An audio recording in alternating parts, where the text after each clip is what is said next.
Okay, greetings, brothers and sisters. This is going to be the introduction to the 177th Journey Series video. I've already made some stuff that's going to go in the 176th Journey Series.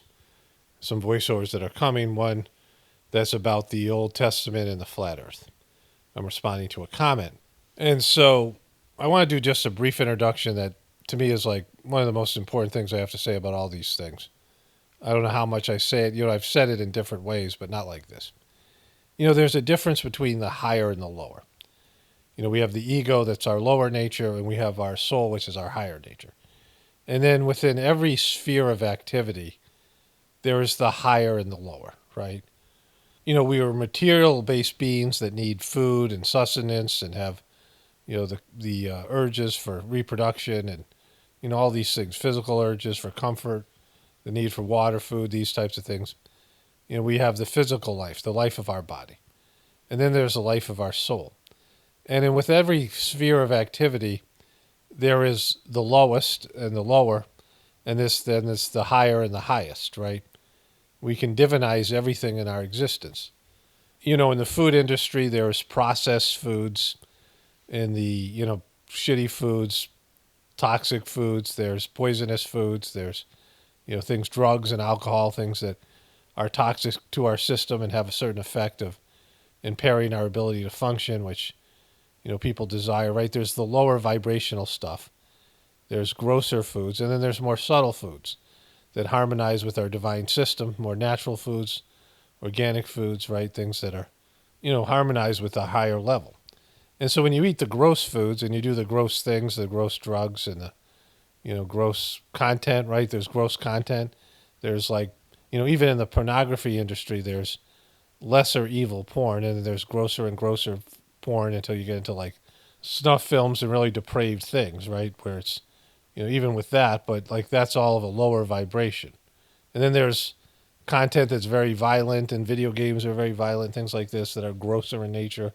And then there's things that are more sublime, more divine, better content with a higher vibration, higher level. And so with every sphere of activity, there's these levels of things that you take into your system. And when you gorge yourselves on the grosser things, it's hard to appreciate the divine things which are subtle. So grosser things are more explosive, they're more exciting, they're more, terrifying, they're, more, whatever it is. They're extreme things. And when you go into the world of extremes, you miss out on being centered because now you're going to the periphery. You're going to grosser levels and grosser levels of things, and you're getting away from the subtle divinity that resides within you. And so this is what I cover here, right? The higher and the lower. And it would behoove everybody to at least make a distinction between the higher and the lower, right? When I mock people, that's a lower thing. I have a variety of content here. Some of it is, channeled, where I'm being a conduit for the divine, and there's divine energy. And then there's lower brow things where I'm making fun of people and whatever. And, there's a spectrum. And I understand that there's a spectrum. Some things are, necessary for me, like the lower stuff, necessary for me to appeal to a wider audience. They're necessary for me to have some level of, defense mechanisms against the evil that is the internet, right? All the evil that comes your way from the internet, all the negativity, all the grossness. I'm diving into this cesspool every day. And so, there has to be some acknowledgement of that, which is what I do here in terms of the more lowbrow parts of my content, right?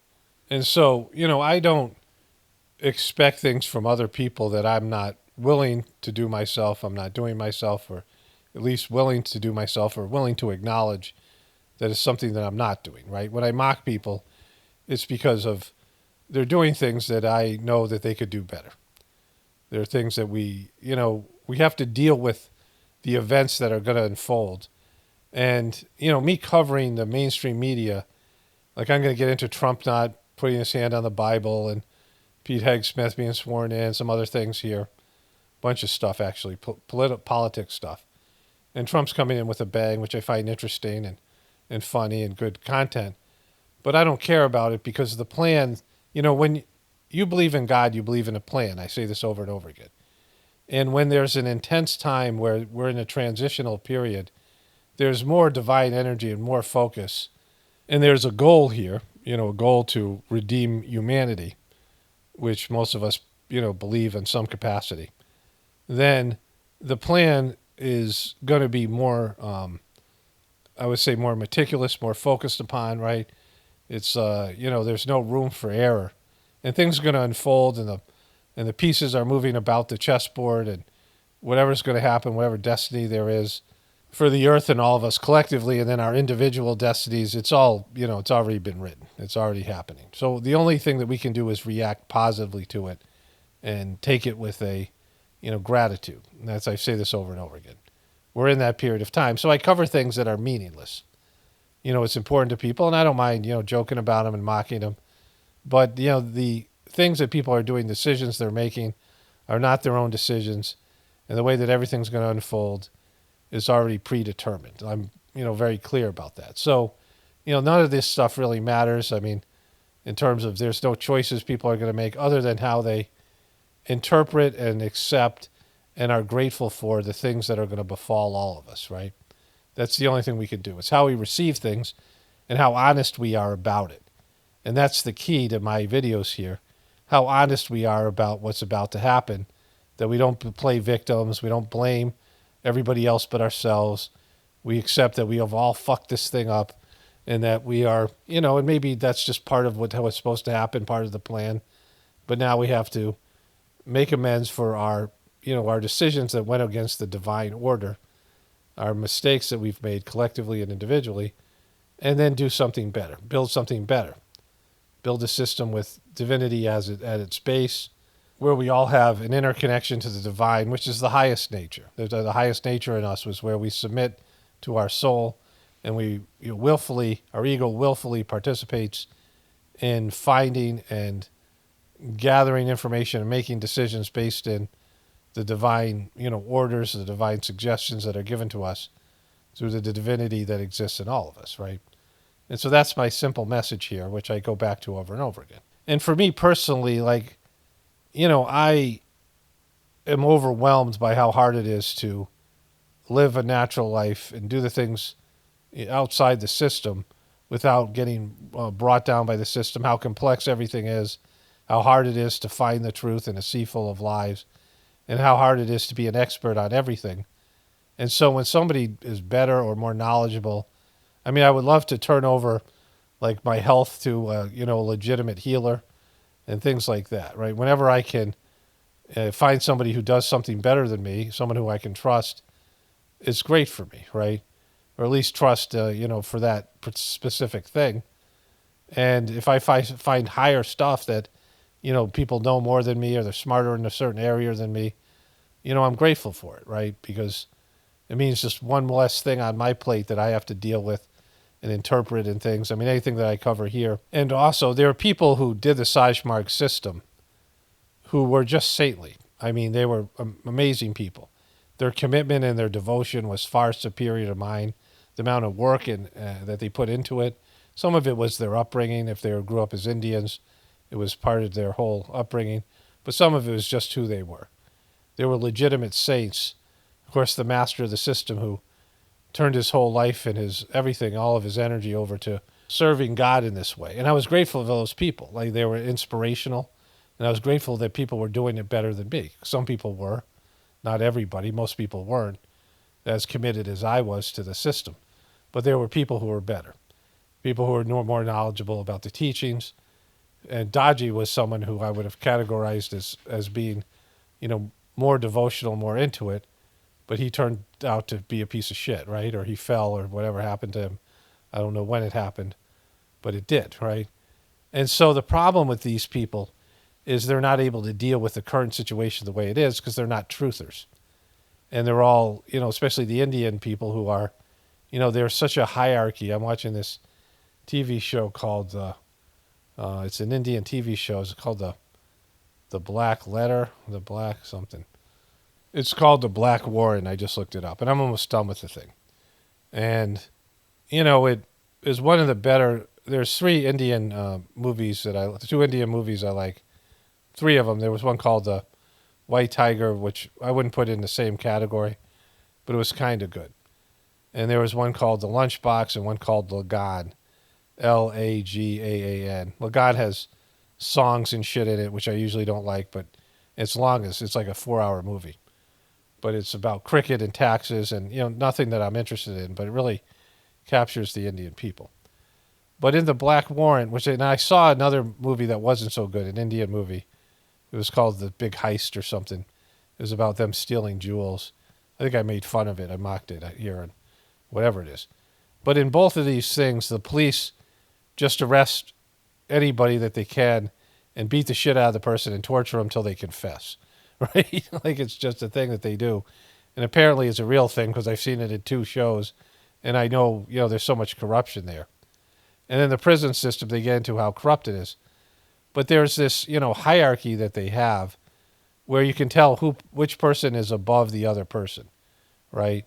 And the person that's above the other person says, go get me a cup of tea. Or just, I've seen it play out in the Indian culture, and it's really hard to see, like how abusive people are because they're in a higher caste or they have a higher position. I mean, it's very, it's the dark side of India. India is a spiritual capital of the world. There's been so many spiritual breakthroughs there and so much spiritual energy. But the system, the way it is now, is just embarrassing, right? The whole thing. And because of this hierarchy, this hierarchical thinking, they had a hard time dealing with the fact that Daji turned out to be a piece of shit, right? And so where many of these people were more devotional, they were nicer people, they were more, saintly and spiritual than I was. They couldn't deal with what I was able so easily to deal with because I had been trained as a truther and I wasn't indoctrinated into a hierarchical system. And there was, training and things that went into me being the kind of person that I am that I could do that, right? But I'm saying all this because, I always look for the higher. I make fun of the lower and I have to mock the lower, but I'm always looking for the higher. There's higher nature in every person. And I appreciate it and I applaud it when I see it. And, I very seldom see it anymore. And, I expect that from everybody watching these videos because you can do it too. People want to look at the lower so they can feel better about themselves, but there's a higher nature. And when I get into the flat earth stuff and the biblical things, when I'm talking about this in terms of people who come here who've been indoctrinated in the Christian tradition, there's plenty of places where you can go and find people who share your indoctrination and, believe the bullshit that you were, the same bullshit that you believe. But you're not going to get that here, right? And you shouldn't expect it here. There's a higher and a lower, and the Bible is a lower form of, especially the Old Testament, a lower form of spirituality. And that's why I was talking, the Passion of Christ is a lower movie, and it's, it's a horrible way to treat your spiritual, master guru, somebody who's giving you something, and there's no good in the crucifixion. It's been warped, and I talk about this extensively in my previous videos, right? And it's, understanding this and me understanding this and a need for it to be said because most people don't even consider the things that I'm saying here. It's not that, Jesus was bad and his teachings were bad. It's that the people that came in turned it into something lower. And the previous religion that Jesus came from is, demonic in nature because of the nature of the Old Testament and the being that they worship is not clearly God. It's a demon, which I talk about extensively in this video. And you can accept that or not, but understanding that there's a lower and a higher and a willingness to acknowledge, this person knows more about this than me. Like, that's just what people have to do. You have to do that in life when you just have a sense of things. There's a higher that I'm not willing to do. Like, that's all you have to say, right? There is a higher. I'm just capable of doing the lower. I really don't understand the higher. I don't know what the fuck this guy's talking about. Whatever. But there is a higher. Acknowledge that because you might not be able to do the higher now, but maybe in the next life or later on in this life, it'll come back to you.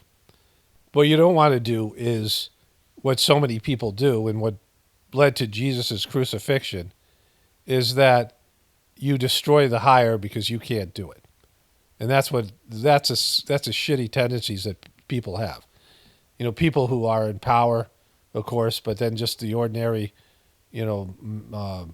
ordinary person, average person, they see that there's a higher and they just try to destroy and kill the higher. That's why in the, the Western culture, Europe and America, white people culture specifically, there's all this, well, let's kill anything that's spiritual because we can't do it. It's above us and it's going to wreck our system. It's going to take down our system. So let's kill it. Let's destroy the person. Let's destroy the movement. Let's corrupt the movement and degrade it and bring it down to something lower. And that's what happens to religions. That's what happens to spiritual people. And, you should recognize that. Like everyone should. Because this is something that's for your benefit. And if you can't do it now, at least let the people who can do it because it makes it better for fucking everybody else. Embrace the people who can have the courage and the ability to embrace their higher nature. If you can't do it, then fine, admit it. Admit that you're a low-life piece of shit, right? Whatever, it doesn't have to be like that, but that you're not willing to do it, that it's there for you to do and you won't do it. But don't demean it, don't run it down, don't, these things, which people do. No, don't try to, turn it into something ugly or, whatever. Turn it into something demonic. Whatever your indoctrination is to the people around you, because it's just a low-life thing to do, right? Acknowledge that it's something that's beyond what you're capable of doing and accept it, and that maybe someday you can rise up to it, but it won't be there if you keep on destroying it, right? And we won't be here if people keep on destroying the higher things that are given to us.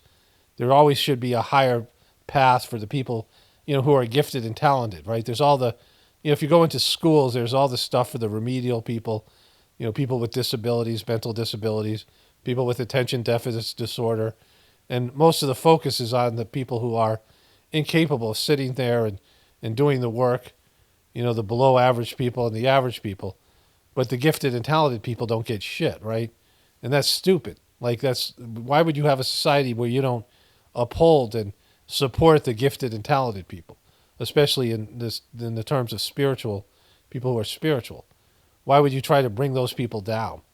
Constantly degrade them, right? Want them to dive into the abyss with you. It's just human nature to pull people down to your level.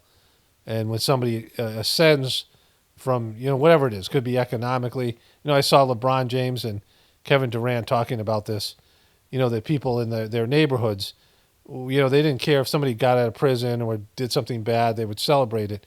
But if somebody was a basketball star, they couldn't wait to drag that person down. Like somebody who was going to ascend out of the abyss of poverty and lower consciousness into something higher, they would always be dragged down. And that is across the board. In every culture, in every group. When people ascend out of that group, we talk about the flat earthers, when people realize, the cubies and the flat earthers and these other groups, that they're full of shit, then everyone descends on them. The same thing with the truth community. When you wake up, what happens? All your friends and family try to pull you back down into the abyss of sheepledom, right? And it's a black mark, it's a dark mark on humanity that people will pull down the higher and try to destroy the higher, when eventually the higher is there for them. If you can't do it now, you should hope that it's there for you when you can. All right, with that in mind, let's get into the other stuff here. Okay, greetings, brothers and sisters. So I got a flat earth comment I want to get to. I wanted to talk about this anyway, so it opens up the door for me to do so. It has to do with the Old Testament and stuff I've been talking about. This is important stuff. People might not value it. But, it shaped our world, the Old Testament stuff. And so this is what the person says. Paul, stop talking about flat earth. You sound like a child in your flat earth conceptions. Stick to making fun of politicians and celebrities and to your spiritual thinking. The 24th sun in America was faked. 24-hour sun in America was faked. Besides, Earth's surface is flat regardless. If you look past the mainstream media headlines and do a little investigating, you will see the whole Antarctica thing was staged to sabotage flat Earth fact. You are not familiar with the subject and need to stick to what you know. Good video all over. Good video all over, thanks. Overall. All over.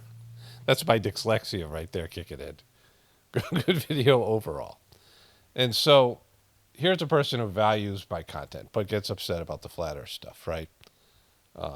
And this person's right that they've watched more flat earth BS than I have, right? Yeah, they have. That's true. all the flat earthers have seen more of the flat earth BS than I have. And so they think that makes them more of an expert, but all you're ever watching is BS.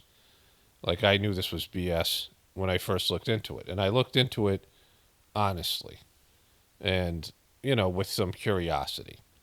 And so what happened was I said something about flat earth in like 2016. So this is years and years ago. And a couple of my viewers responded. Like, I just made an off the cuff comment about the earth being flat, like a joke.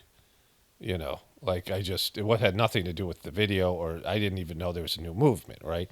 And so my commenter said, no, the earth is flat and there's a whole thing about it, right? And I said, there is. Well, how does it work? So I looked into it and I said, well, the original flat earth model had the sun and the moon spinning around a stationary flat earth. That was the old time model that was there from the flat earth days. So the people who believed the earth was flat, that's what they believed. Of course, with time zones, we now know that people are having, you can call somebody and talk to somebody.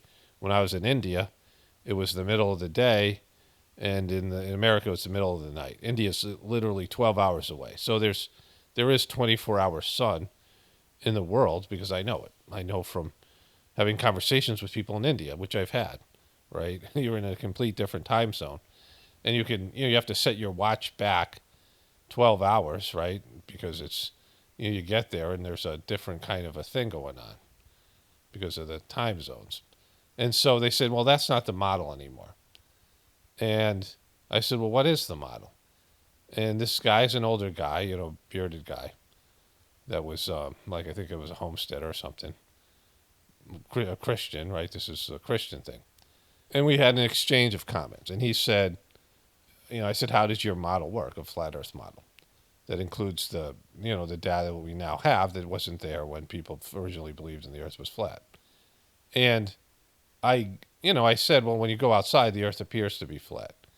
Like, to your experience, like as far as we can see over the horizon, yeah, that makes sense, right? And he said, well, there's the earth and the moon are spinning above. They're small, and the sun and the moon are small, and they're spinning above the earth, sort of like a baby's cradle, the baby being in a crib, and they have those mobiles, right? Where, ever see those planetary mobiles where they have the sun, and they have all the, like, it's like they're all on wires, and you have the sun in the middle, and all the planets are all on connected to some metal rods, thin metal rods, and you spin them around, and they're rotating around the sun. That was, but in this model, the sun and the moon are spinning around the earth, and they go out of view because of perspective. That they, by some distance, they leave you and you can't see them. And I said, well, what are they spinning around? And he said, an unknown celestial object. I mean, I remember this, like, how many comments I've had? 1 million comments. And I was like, what do you mean an unknown celestial object? You have no fucking model then, right? That's not a model. Like, an unknown celestial object, what's keeping the moon and the sun above the earth, right? And so it was just a goofy model. And I was in Sri Lanka at the time, which Sri Lanka has a western sunset, like it faces the shoreline faces the west.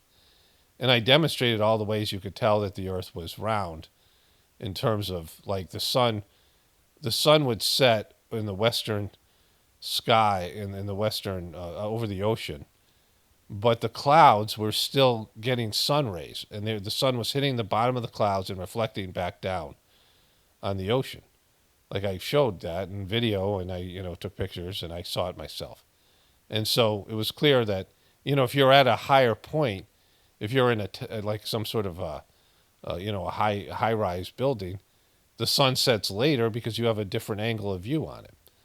Over the ocean, you can see it disappearing over the ocean. It's not disappearing because of perspective. That fucking doesn't work, right? And so I said, well, you guys don't have a model. And they all went apeshit, called me a shill. Like, my very existence was to dispel the flat earth bullshit, right? Like I didn't care about it. Like I just found out from you guys and I asked you what your model was and you didn't have a working model, right? And so, I don't care about it. I'm not here to try to tell flat earthers they're fucking full of shit, right? Because it doesn't matter to me.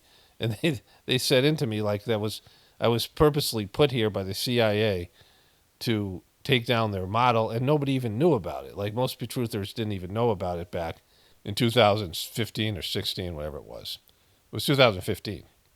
So, that's 10 years ago, and it was just in its infancy. And for years, I would make a comment, and they would show up and do flat earther shit and just wreck everything for everybody because they're, not only it's the mentality behind it, which I'll get into in a moment. Well, let me just talk about it there. It isn't the belief in the flat earth that's important. It's, or what the problem is. The problem is that flat earthers are obsessed to think that everybody is out to get them and everybody's trying to push the round earth theory on them. And the whole government has put all this energy and effort to getting rid of the flat earth narrative. And just think about this logically, because what you are as a flat earther is an asset against the truth community. You guys are the shills. Like you don't even know you're the shills and you're the shills, right?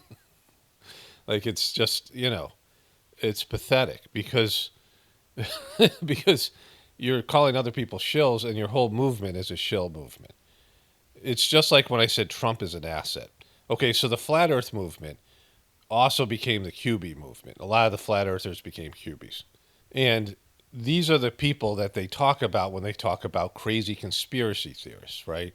And it's one of the reasons people who are lurkers, people who would have value, people who are, functioning in society, who are maybe more scientific in their orientation, or they're not, they have lives that could be ruined if the people found out that they were secret truthers. They were lurking in the truth community, but they don't want to come forward, and they have their doubts about the whole thing because of bullshit stuff like flat earth and QB and all the rest of it, right? You guys, vegans, you guys are like vegans. You piss everybody off and you're obsessed with your worldview and you think you're trying to save things that you're not. And you're being used as an asset, right? Trump, I said this over and over again. And people said, oh, Trump's going to prison, or Trump's this, or they're persecuting him and they're trying to kill him. I'm like, no, they're going to elect him again. He's an asset. I'm like, I can't imagine they would throw this asset away. Trump was utilized in so many ways to push so much of their bullshit agenda that you could see he was an asset. I don't know if Trump knows he's an asset. I don't think he does. And just like you don't know, but you're an asset. You're used by the intelligence community, and you've been infiltrated. Flat earthers have been infiltrated by the intelligence community. I think some of the people who are in charge of it, or who pushed the idea in the first place, are shills. And, you can figure out that I'm not a shill. You're on your own. I'm not going to, you could figure it out because my channel's being suppressed. And if I was a shill, I would be amongst you flat earthers putting in disinformation and wrecking your community, which you have people doing all the time on their own. It's a wrecked community. No one wants to be a part of it. It's like, you're like the lepers of the truth community. Along with the cubies, because of the behavior that's gone with it, right? The other thing is I would be a Christian or some other group, right? There are people who, there's a number of groups and people identify with these various demographics within the truth community. There's Christian truthers, there's Trump truthers, and if I was a shill, I'd be amongst those groups. I wouldn't be talking about shit like Saj Marg that nobody fucking wants to hear about, or any of these things, right? I say things all the time. I wouldn't be so much of an asshole either, and I'm not being an asshole when I'm just saying things that I have to say. God has me, things come through me, and I say those things, right? There's the channeled aspect of the being a conduit of my channel, and information comes to me, and I say it without, targeting people individually. I just target, things that are just bullshit that people believe in, right? And, I was told by a few flat earthers that they feel so ostracized by everybody and that they're always being told that they're wrong. And so that they go off when that happens. And, they went off on me because of that, right? But we don't realize that all of us are in the truth community are being told we're wrong all the time. Like, I get it from commenters and then people calling me a shill or whatever it is, right? Or telling me what I'm doing is wrong or you believe this is wrong. I've been told the spiritual organization I belong to that's now a cult was a cult when it wasn't a cult, right? And they know nothing about it. Being told that what I'm doing is wrong and I'm going to hell and I'm worshiping demons and shit by Christians. And then other people who are whatever, atheistic or whatever. Just anything that you do that goes against other people's beliefs or understanding. And people in the truth community aren't really good researchers. And they're not good at being practical. And they're not good at looking things logically, right? Especially the flat earthers. But all of us are being told by the mainstream that we're full of shit. The mainstream media. And I look at the mainstream media every day, and I hear it from them. I hear it from you. I hear it from everybody. And I don't care about it. Like, I'm numb to it. Like, it's just, who cares what other people believe about me or what they say about me when it's not based in whatever, reality, based in facts or based in any sort of research. It's just them having a butthurt emotional reaction, right? It's not looking at things in a practical way. I'm a practical person. So the problem with the flat earth community is that you believe that somehow your knowledge of the earth being flat, which you're so convinced about, is a threat to the beast, and they're dumping all kinds of resources and throwing all kinds of energy into destroying your movement when they are pushing your movement out. Just like Q, the entity of Q was was an asset, an agent or a group of people, a team of people who were a part of the intelligence community. And they were sending you guys on these wild goose chases and getting you to believe in this shit. Because look at how the QBs were demonized along with flat earthers, because the flat earth is just like a big joke. You guys are a joke to the mainstream people and the sheeple. Your movement has has nothing it could do to destroy the system, right? If all the people in the world realize that the earth is actually flat, and it would send people running to the Bible and, whatever it is, right? And away from the government and NASA. Like, it's not, there's no threat. The flat earth is not a threat because you don't have a working model, right? Your model doesn't work. And I've said this over and over again, and I finally got some flat earthers to admit this, that you don't have a working model. You don't have a model that works with the data that's available. And so what I've said over and over again, you're round earth deniers. You're not flat earthers, but that's where the biblical thing comes in, right? The bullshit Old Testament, which is a horrible book. This person says, stick to spirituality. Let me read the comment again. Stop talking about flat earth. You sound like a child in your flat earth conceptions. Stick to making fun of politicians and celebrities and to your spiritual thinking. Okay, so my spiritual thinking, my understanding of doing spirituality and meditating for so many years puts me in a different level. That's what I'm an expert at, right? And I can tell you that the Old Testament is like a fucking joke. The New Testament is like for kindergartners in terms of spiritual, it's like a precursor. It's like preschool for spirituality. It would be good to know the good stuff that Jesus said. Jesus' teachings, again, he was teaching to remedial people, primitive people, but he had some higher level teachings that they have basically erased or minimized in the Bible, in the New Testament. But that's Jesus' teachings, and he's somebody who grew up in a religion and became spiritual. So there's value in his teachings in the New Testament. But it's not the best book, and Jesus didn't reach the goal. He was, on the first rung of spirituality. And so, I've said this over and over again. Like, I know this stuff. Jesus is a part of what I do. Jesus is intercommuned with the second master of the system. He's in charge of point two, the first movement. You go from point one to point two. He's in charge of point two. Like, this was stated years and years ago. This master Babaji had interactions with Jesus, multiple interactions with Jesus, and Jesus is a part of the Sajmark system. And so I look at it as, if you're a real Christian, you would be here. You would be doing the meditation because he's participating in this, because they always do. All of these souls come back and participate in further, movements, spiritual movements that have been given to earthlings who fuck them up, like time and time again. They're higher developed souls who come down here and are trying to uplift humanity, and humanity wants no fucking part of it. And eventually, humanity is probably going to be wiped out, or, what the plan is to significantly take down this system to such an extent people are conscious of the failure of their, the bullshit that we've done to destroy the earth and ourselves, and go back to God, beseeching God for forgiveness in a hostile world where they have to connect to God because their very existence is predicated on it, where it's not such an abundant world and it's harsh and, it's a dark time. And so that's my understanding of the next phase. And people may or may not still choose to, to rise up to their higher nature. We'll see. But there have been divine beings who've come down here over and over again trying to uplift humanity, and humanity just has a tendency towards the lower. We all do, and we all struggle with it. And I've seen it in every possible way and have documented it here over and over again. We have a higher nature and a lower nature, right? So these are things I know about from years and years of doing this, past lives and whatever else. Like it's something that I'm an expert in, right? And I can tell you from that expertise that the Old Testament is not preschool or kindergarten. It's not worthy of any kind of, it's not a spiritual document. I've said this over and over again. The God that's presented in the Old Testament is a narcissistic piece of shit demon and not God. Whatever was the people there who was connected with, it wasn't even a higher developed soul. Like it wasn't like they connected to some divine soul that was working for God.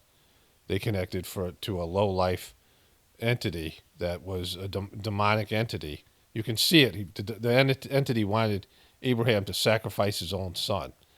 You think God would do that? And God would say, go sacrifice your own son to prove to me your faith. A demon would do that. That's what a mob guy would do that, right? A mob leader, a bad king.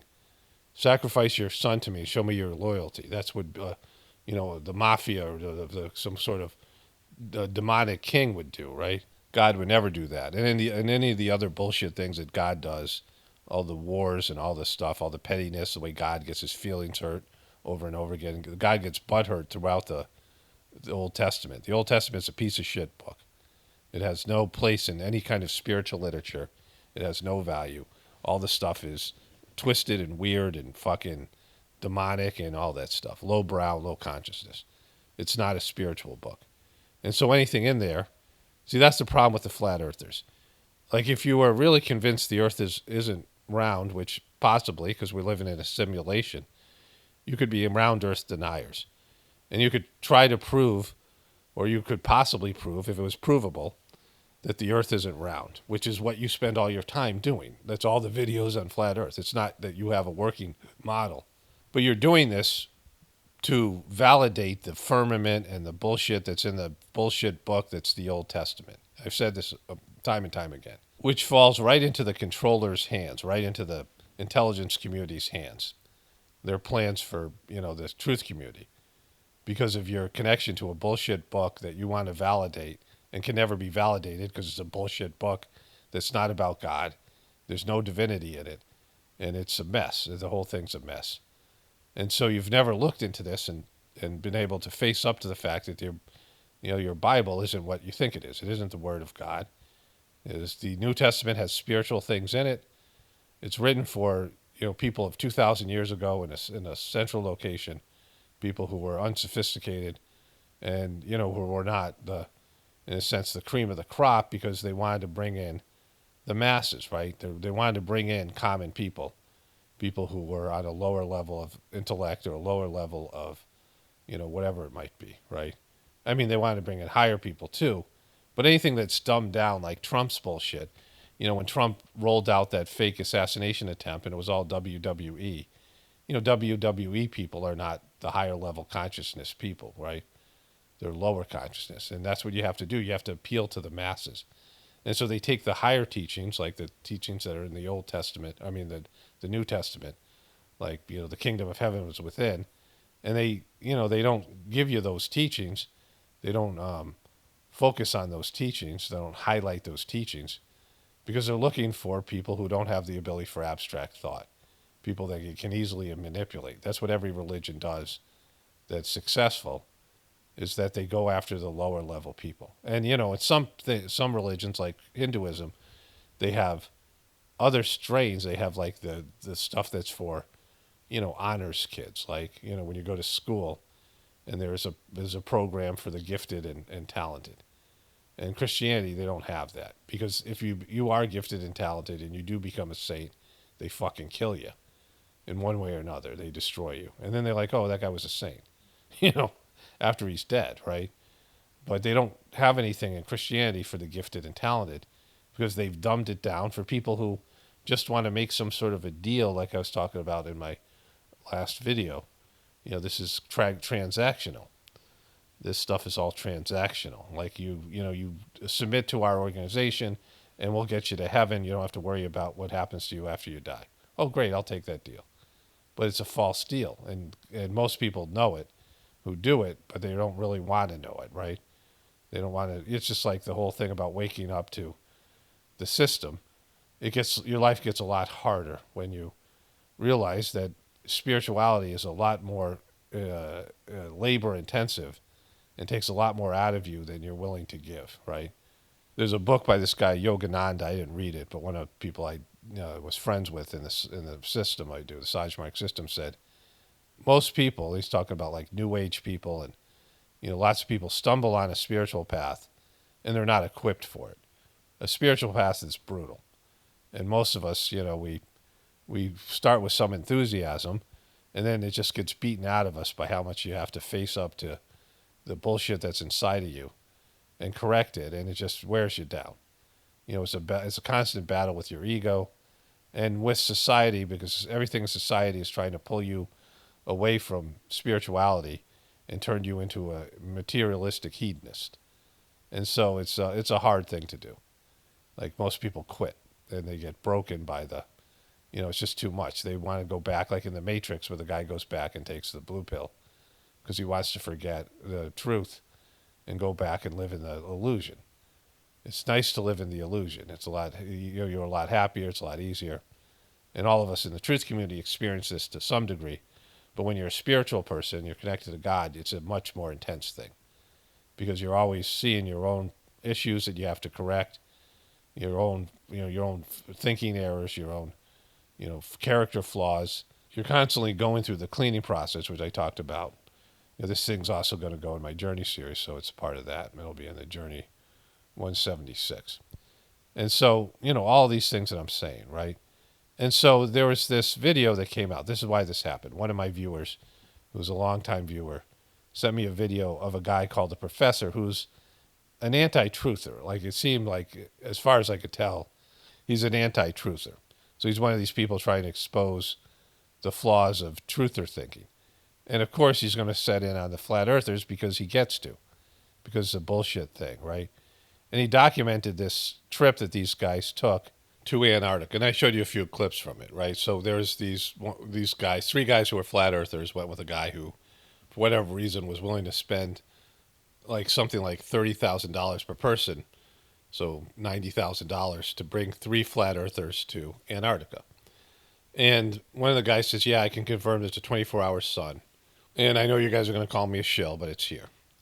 And so this guy, Professor Dave, or whatever the fuck his name is, who's an anti-truther, right, just rolls the whole flat earth community up because he can.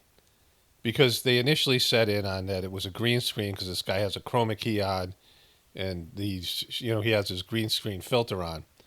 And so it's picking up green things and turning them into something else, his home screen. And when he turns the chroma key off, and they show you, because they do a follow-up video showing from different angles, even he's using drones, and the flat earthers just find one way or another to try to debunk the thing, including saying that they built a dome, much like the $2 billion dome that they have in Las Vegas, where they have concerts and shit, right? Which costs $2 billion because Vegas is loaded. And they built this secret second dome just to debunk the flat earthers. And it's just, this idea that the government is out to get you is silly, because you're an asset, or you're a shill, an unintentional shill, that you're an asset when they talk about you.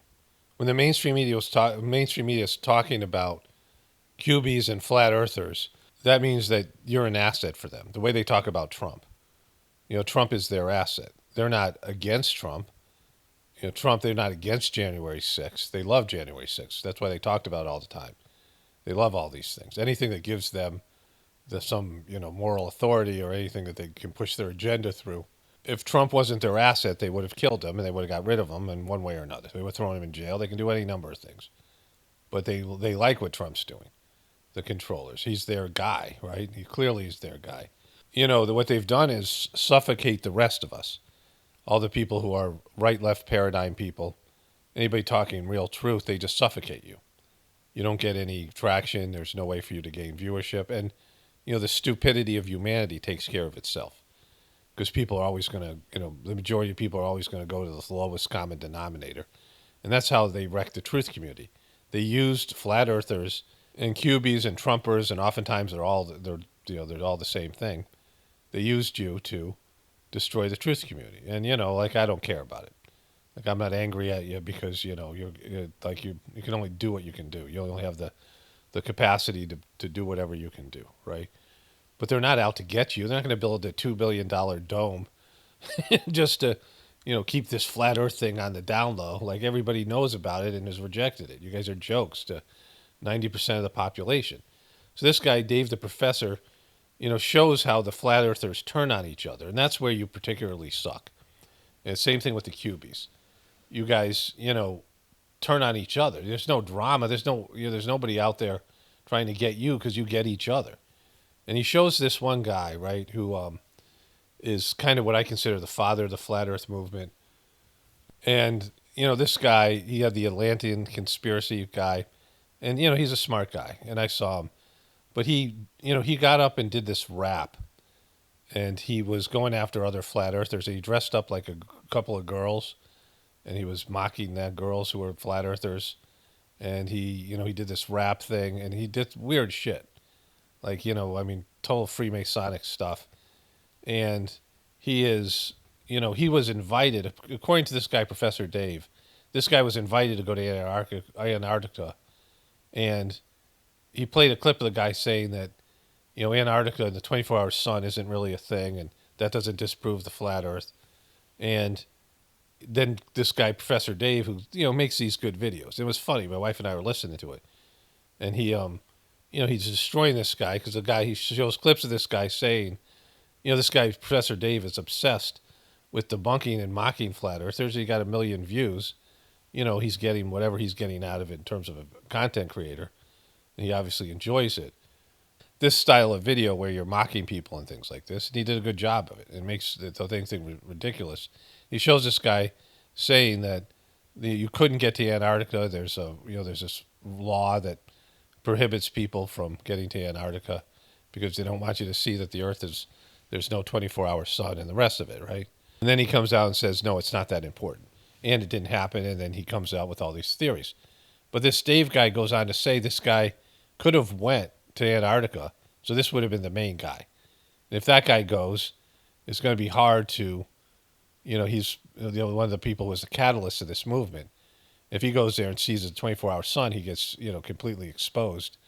And I think he's probably a governmental asset based on him doing all the things that he's done in the past, what I know about him. And he's always going after other flat earthers like they're not sincere and they're shills.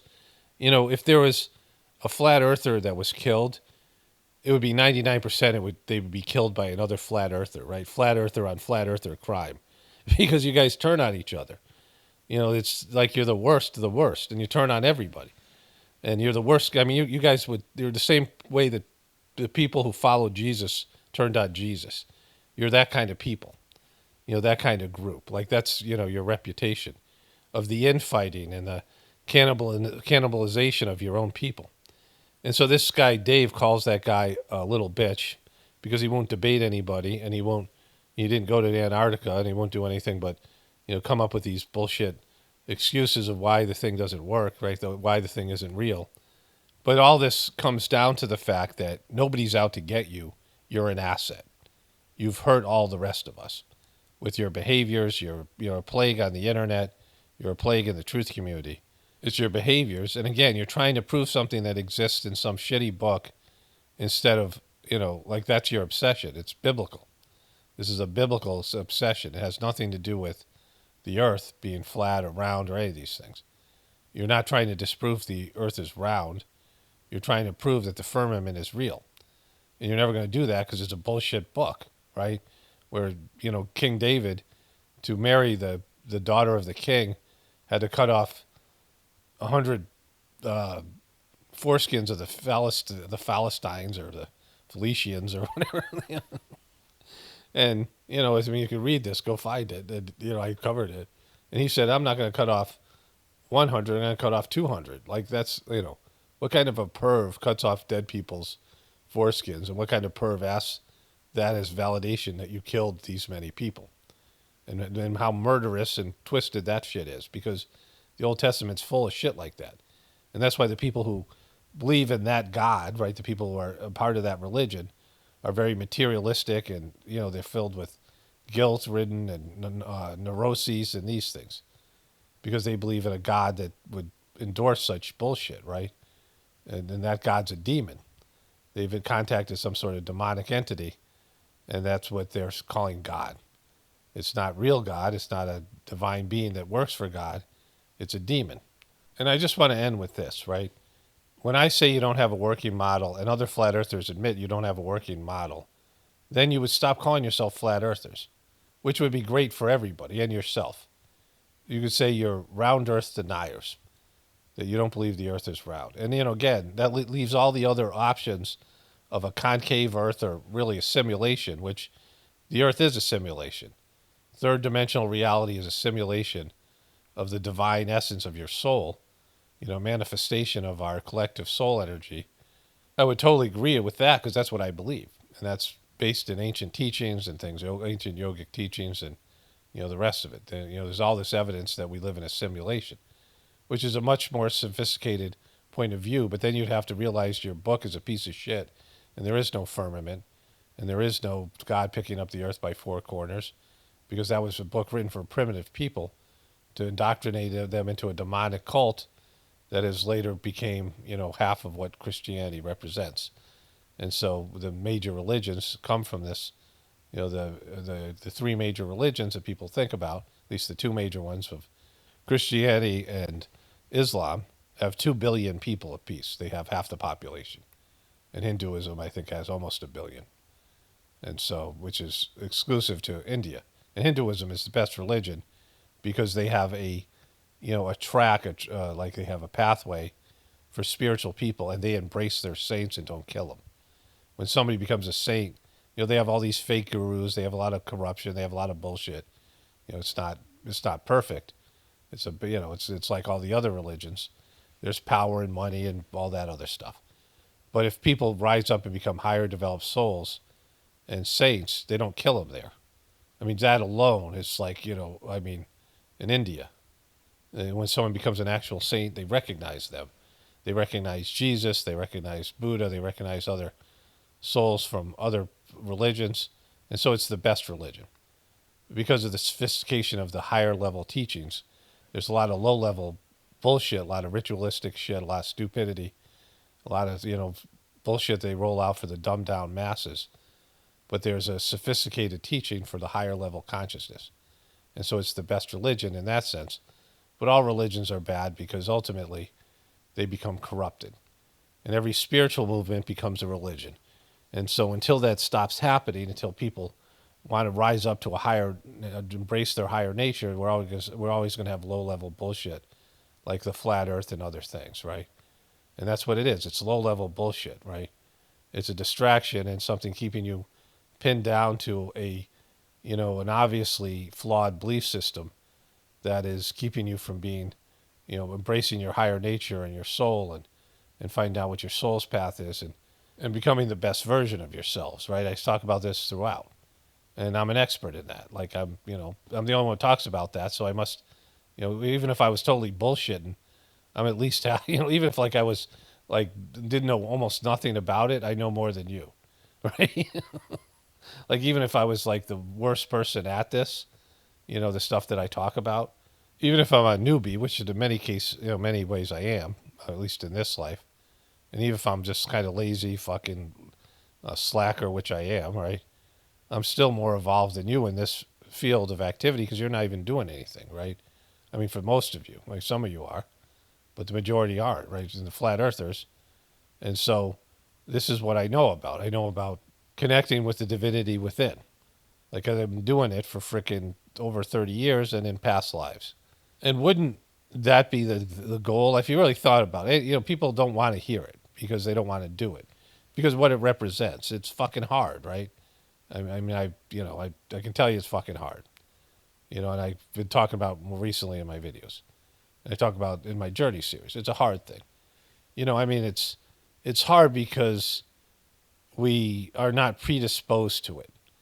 It's something that's in us. It's a potential that we don't, we wouldn't reach out for in most cases. And when we do, when it gets tough, we revert to our lower nature because we're flawed in that way. Like we have a higher nature, we're just not predisposed to embrace it. And so for that reason, it's hard. And because the earth is just filled with so many distractions and so many, things that are enticing and alluring.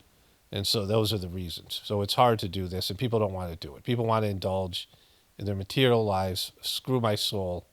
I just want to have fun and do things that I want to do here.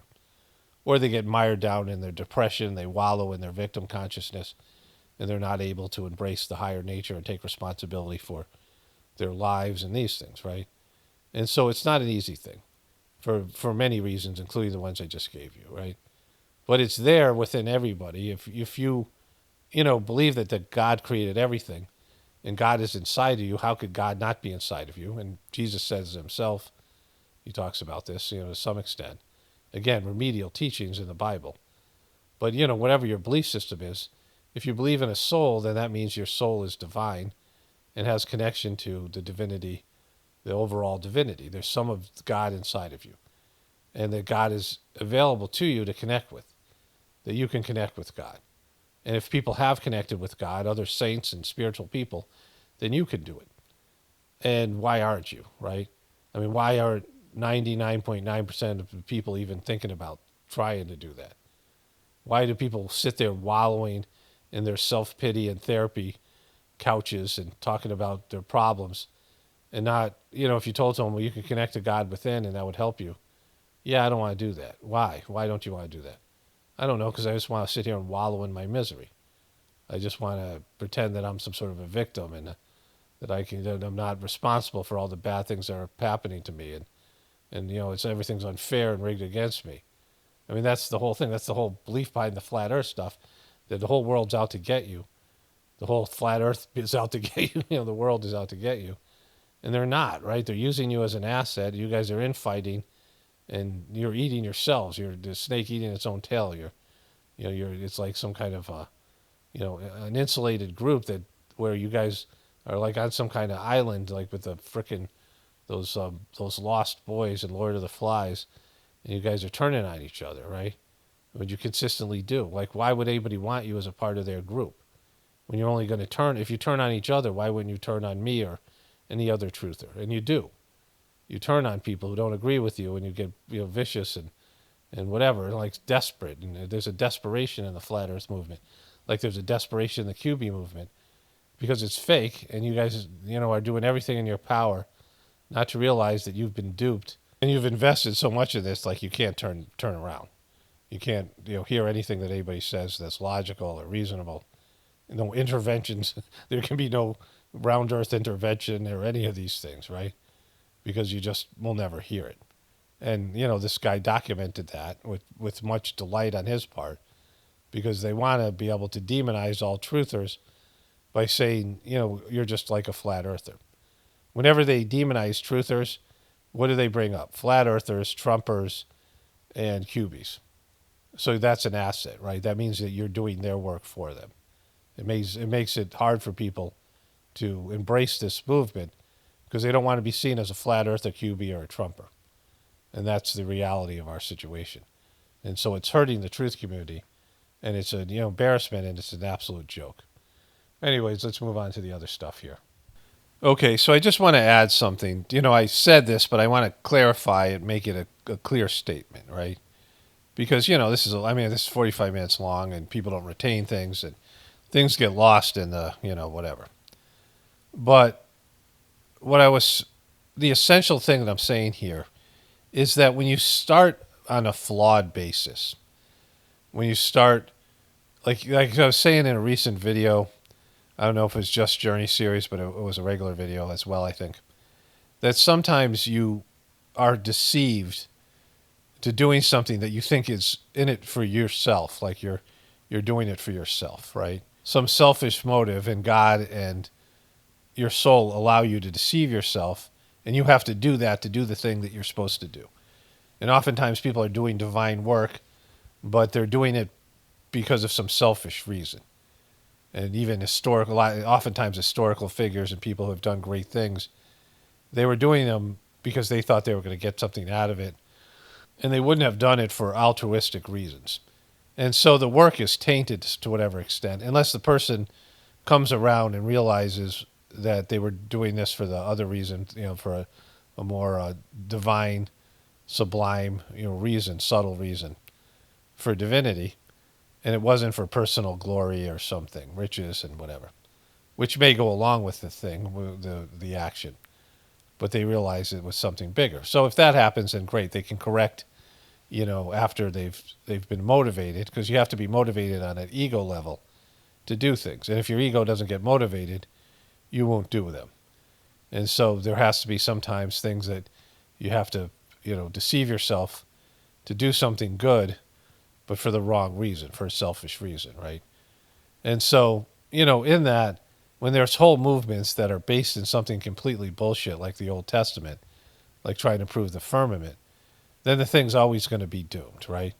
Because the premise, the original reason for the flat earth movement is to prove the Bible to be correct. And the Bible is what it is. There's some good things in there, some bad things in there. It's just a book, and there's so much more.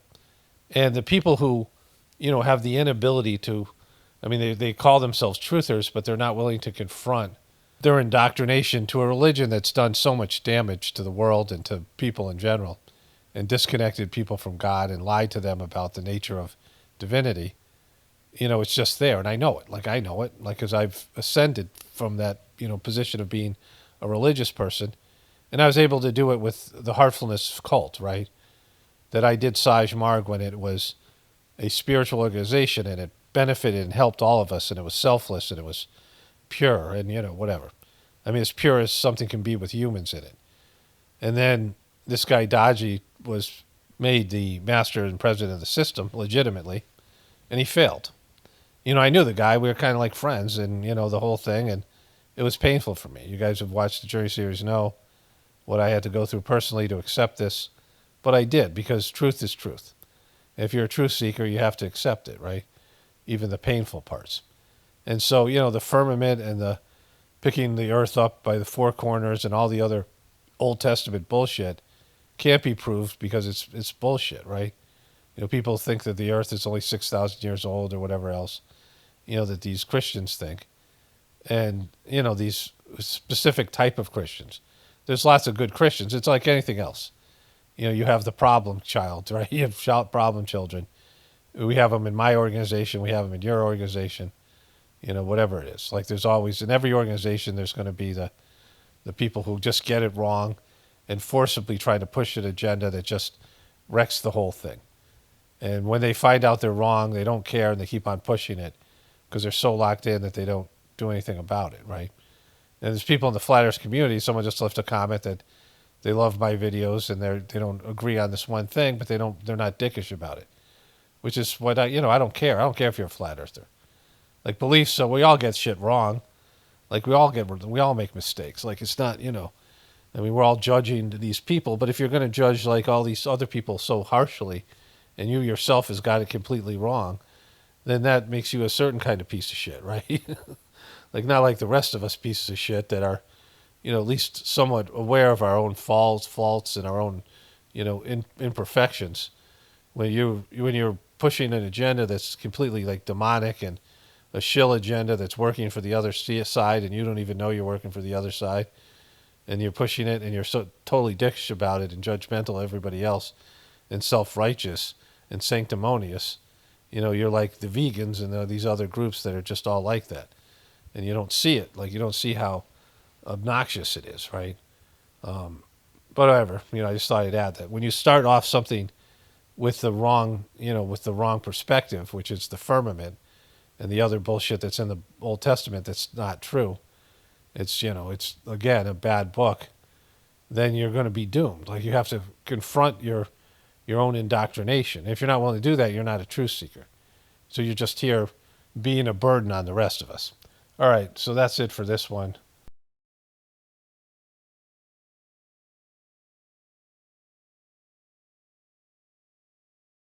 Okay, so just one more short thing to go on this flat Earth thing and all the rest of it. See, the truth movement overall has been denuded, right? Whatever effect it has, maybe partial contribution to electing Trump, which is going to turn out to be worthless and counterproductive, right? Going against the truth. Trump is not a truther. But the whole idea of the information war, all that Alex Jones bullshit, all this other stuff that people believed, is played out. Like, everyone should realize the truth movement, everyone's pretty much decided one way or another where they fall on things.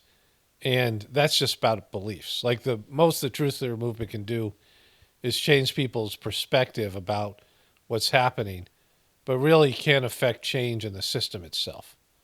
And let's say Trump does release all the information about RFK and JFK and all these other peoples and aliens and the orbs and all that shit. It's not going to make a difference. You're going to know more, right?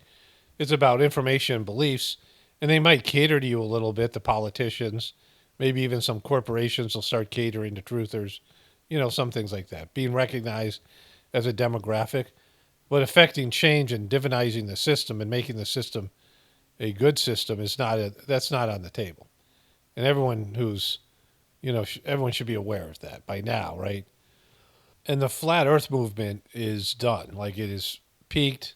It's a bunch of, angry, obscure people within the truth community, right? A small fringe group within the truth community that's a fringe group. And there's no chance of growth. It's being mocked and laughed at. And people aren't, for the most part, going to embrace it. You're not going to have a lot of new people, and the old people eventually leave. It's a dying movement within the larger movement of the so-called truth community. My channel peaked in 2017. I got up to 200,000 subscribers. My channel was growing, and it ceased to grow. And then over a period of time, YouTube, with their changing their algorithms and all the things that have happened, and people just getting tired of my content or not liking me, or I said something to hurt somebody's feelings, whatever it was, right? There's less and less, there's some new people coming aboard, but, the older people fade away for all the reasons I've listed. And I'm not trying to create any kind of a movement other than people being aware of the idea of God inside them and the other spiritual things that I say here. It's purely informative and entertainment, what I do here. And even that, it's hard to keep something going, right? In a positive direction when everything lines up against you. And I'm going against people's lower human nature, which pretty much wins most of the time, right? And so, I'm aware of this. And so, I don't take this too seriously. I have my duty and my job to disseminate information, and I like doing it. I enjoy doing this job, and I don't make it bigger than it is or less than it is. It's just whatever it is. Some people benefit from it. Some people benefited quite a bit, at least in terms of what they've said, comments and messages and things. And the majority of people don't, and that's all it is, right? Some people are just entertained by the humor, my humor, and whatever's in there, and that's okay. Whatever floats people's boat. But there just has to be, some just common sense about it, right? Your movement is like, if you're a flat earther, your movement's not going to do anything. It's just a bunch of people that hate each other and hate everybody else more and just are bickering and getting to these arguments and debates about something that means pretty much absolutely nothing, right? All right, with that in mind, speaking about meaning absolutely nothing, here is Donald J. Trump. Okay, so let's start here. So here's Melania J. Trump's bringing in a couple of books here. You see it here. She has a couple of books here. Did I do something wrong here? What's this? Here she comes. She's coming up. She's got 2 books here. So I don't know what they are. Like Trump is supposed to be a Christian. And again, I don't care about this. Not my thing. But, it's his thing and many people's thing. And many people voted for him, evangelicals, because he's supposedly a Christian. There, right? You can see that. Bunch of people left comments about this, and I didn't feel like I would cover it. Then my wife said something about it to me today. That, this is going around and people are pissed about it. And, there was stuff that went on with Trump's first, when he was sworn in the first time, and there's stuff with Joe Biden and maybe stuff with Obama. Remember, Roberts, Chief Justice Roberts, forgot some of the stuff, and Obama had to, redo it, like had to tell him what to say, right? Remember, there was some kind of, they can't even get this fucking right. That's what, and I don't know why Trump didn't put his hand on there, his tiny little hand, on this massive book, right above his wife's Johnson. But best of my ability. Preserve, protect, and defend. Preserve, protect, and defend. The Constitution of the United States. The Constitution of the United States. So help me God. So help me God. Congratulations. The fact that Kamala has to be, and there was this bullshit. So, he didn't put his hand on the Bible. Whatever that means, it means something. Intentional, not, whatever. Illuminati, devil worshiping shit, whatever you want to put on it. But it happened, and we'll see. That probably would have some sort of an effect on the overall presidency. I don't know. Okay, so my wife told me that this was the Lincoln Bible and the Bible from Trump's childhood, which, Trump is not a religious person. He's cultivated relationships. He's a bullshit religious person. He's not a man of God because he's big ego. Like all the stuff that he's doing, he once in a while says something about God here or there, but it's not in a way like he couldn't even remember his favorite biblical verse. He's just not. It's a fake. It's a bullshit thing. Trump thinks he himself is God, right? His ego. He's a big ego person. And my wife pointed out that his hands are kind of in this as above, so below symbol, that right hand instead of being on the Bible. It's kind of messed up, but it's, his Bible from his childhood, which I doubt they saved. Like no one thought he was going to be president. He has his childhood Bible. Like he had a Bible when he was a child. His dad was a religious guy. It's just silly. But I want to show you something here.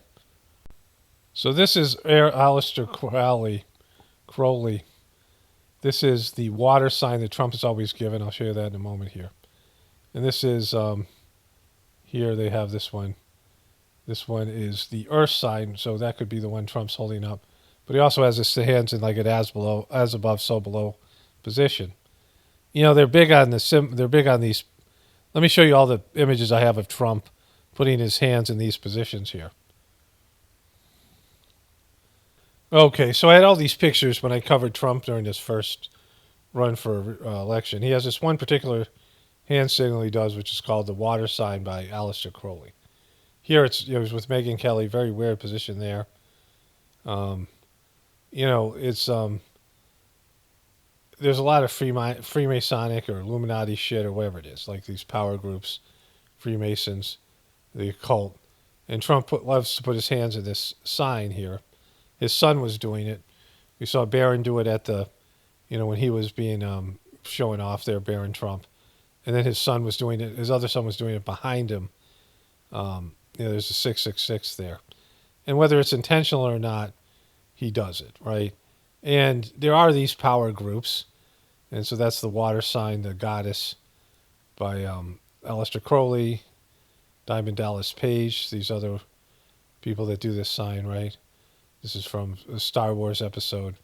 That was some kind of religious cult thing. The Pope doing it here. And this again, this magic book, and Morpheus, and so there is something to this. Like and Trump does it all the time. And if anybody else did this, the Republicans or the people in the truth community would be calling them on it, right? This is one that this guy says, Operation Soaring Eagle, which means he's going to kill everybody. This is the episode of the Simpsons, right? And that's the sign he did that when he said they were all in a dome. He's going to kill them. So, anyways, it is whatever it is. It's all fucked. I don't know, but there's something to this, right? So this happened. Anyway, here tonight, legendary actor, director, our friend Mel Gibson is back, who is out with a gripping new thriller. I've liked It's every fucking gripping. movie Mel's ever made, to be very honest with you. It's at the top of my list. To be very honest with you, I like all of his pieces of shit. Lethal Weapon, Mad Max, even the Thunderdome one, which actually maybe was the best one. I don't know. Actually, I like all those Mad Max movies, and they have new ones now, which all are pretty good. They're from Australia. The Passion of the Christ. Anyway, it's called Flight Risk. Oh, wait, he says this. It's at the top of my list, The Passion of the Christ. Of course it is. Anyway, it's called Flight Risk. Look Sir, at this shifty motherfucker here. how are you? Great to see you. Good, Sean. How you doing? I'm good. First of all, I'm really sorry for you, for all the people in California, all that you've had to live through. It's a horrible thing, you guys. You guys in your Hollywood homes. Also, congratulations on your appointment by President Trump. Yeah, well, you come with nothing, you go with nothing. Trump appoints ambassadors to Hollywood. He's an ambassador to Hollywood. What the fuck? Why does Trump have ambassadors to Hollywood? And why would it be Mel Gibson, who was pretty much shunned by Hollywood after Passion of the Christ and some other things, some of his other transgression, when he attacked the Jews and all that stuff that he did? And so, is that just a Trump thing, or is that a real thing, ambassadors to Hollywood? What does it even mean? Nothing, everything in between is just a bumpy adventure, right, Sean? I'm living in gratitude. Good for you, Mel. Trump's out, I found out I was some kind of ambassador at the same time as you did, probably on a tweet. So I was surprised, but hey, I'm ready, willing, and able to be of service in any way I can. You know, you, Sly, and John Voight, three of my... I don't love a lot of people in Hollywood. I'm going to be blunt. You're going to be blunt, are you, Sean? But you're three of my favorite people out there and three of the best people in the industry. So I thought it was funny when I read you did not get a phone call about it. You just heard about it. So John Voight and Sylvester Stallone and Mel Gibson are ambassadors to Hollywood. They need three. I read it. I think it was a Hollywood Reporter. Yeah. Well, I think Trump shoots from the hip, and He's a hip shooter. but hey, I'm here to be of service. Yeah, I am. I'm here to be of service. I'll go to Hollywood and I'll ambassador the shit out of it. Yeah, good for you. And I know Sly feels the same way, and John Voight feels the same way as well. And I Hegseth confirmed as Secretary of Defense. think the three of you actually can really help. The film industry has been hurt in so many different ways, in part because of rules and regulations and high taxes, like so many other liberal Democratic states. How bad has it been? You've been living Got a background noise there. through these wildfires. Okay, that's enough of this. Mel Gibson's a tortured soul. Sean Hannity is an obnoxious piece of shit. Together, they can talk about being ambassadorship to Hollywood. I bet Sean and Mel don't talk about Trump's not putting his hand on the Bible when he's sworn in. Because that would be something both of them should be concerned about. Being, Christians in air quotes and all. Is fantastic, and many of my friends are in the audience, and I will be taking questions now from some very distinguished people. Thank you all very much. Breaking news, Trump takes question after question from business titans at the World Economic Forum. And so, here it is here. Forum in Davos, Switzerland. So they're having the World Economic Forum, and Trump is, again, he's the president, so he has to deal with these titans of the economy. And yet, he's not a real truther. He's going to listen to these people more than he's going to listen to you. Woo! Thank you. Thank you very much, Mr. President, for that very powerful speech. And I think you could World Economic Forum where it all happens. hear the applause all the way from Davos to the White House. Yeah, we did. That was some amazing applause. It was deafening. I can't believe you guys can still hear after that applause that was intercontinental, traveled across the Atlantic Ocean. But next year it will be even better because then you can get the applause here in Davos. So we wish you welcome to our village next year. We hope to see you. Thank you very much. So I ain't coming there, motherfucker. we also know, Mr. President, That's what that meant. that you open up for interaction here. We have a great panel with some of the most distinguished business people in the world. Let me start with someone that you know really well, that I think Satan. It's Satan. Is he bringing out Satan? is almost a neighbor of you in in Florida. Mar-a-Lago. He butchered Mar-a-Lago. Mr. Jeffrey Epstein. They're bringing back Jeffrey Epstein. He's a good friend who lives close to Trump. Steve Schwartzman, Chairman, CEO, and co-founder of Blackstone Group. Blackstone. Okay, we're getting someplace. Way to go, Blackstone. So, Steve, floor is yours. Well, Mr. President, I'm sure the Crown Prince of Saudi Arabia will be really glad you gave this speech today. Grumblings. I don't know what the fuck that means. They weren't happy in the audience. You've had the busiest 4 days that anybody can imagine, and congratulations for that. My question is about some of the things I've observed here at Davos. It's a terrific forum. I've met lots of people, as usual. You know, soul-sucking ghouls that are ripping apart the fabric of every country by country with their Illuminati economy.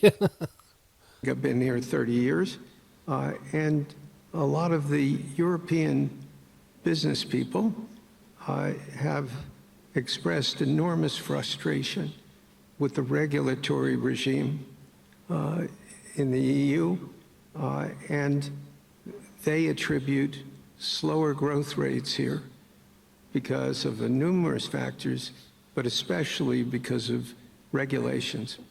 And you've taken a completely different approach in this area. And He wants to deregulate everything. if you could explain the theory of what you're doing, how you're going to do it, and what you expect the outcome to be, I'd appreciate it. Well, thank you very much, and congratulations, Steve. You're a friend of mine, but on a great career. You have had an amazing career, and it continues. So I just want to congratulate you. Very inspirational. You're so inspirational and congratulatory. You're such a cool guy. And when everyone looks at you, they go, that guy is a cool guy. To a lot of people. I want to talk about the EU because you mentioned specifically that I've also had a lot of friends and leaders of countries. I've gotten to know them all my first term and a little bit during this period of 4 years. And After I lost. know them well, like them a lot, but they're very frustrated because of the time everything seems to take to get approved. Environmental impact statements for things that you shouldn't even have to do that. Yeah, so fuck all that stuff. Fuck the environment. Fuck all those things. All regulations. Let's just go all in and destroy the planet as fast as we can and do it all in the idea that we can somehow save this miserable economy and the miserable people that inhabit this planet by destroying the world even faster than we're already doing. And many, many other ways that it takes. And I'm going to give you a quick little example. In the private life, my beautiful private life, before I had all these things happening, the world is a little different. I had a nice, simple life. You knew that. But just being an ordinary billionaire grifter and not being president and all. when I had that simple life, I did projects. And I had a big project in Ireland. And it had to get approval on something Golf course. that would have made it even better. And I got the approval from Ireland in a period of a week.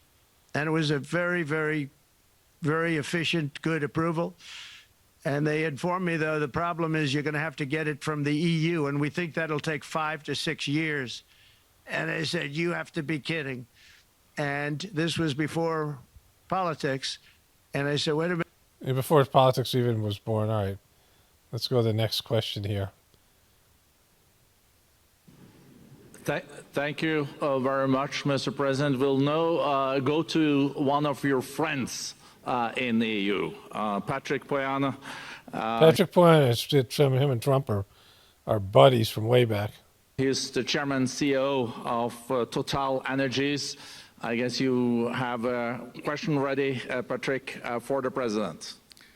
Mr. President, as we understand, energy is at the top of your agenda, and it's an honor for me to represent the energy industry tonight.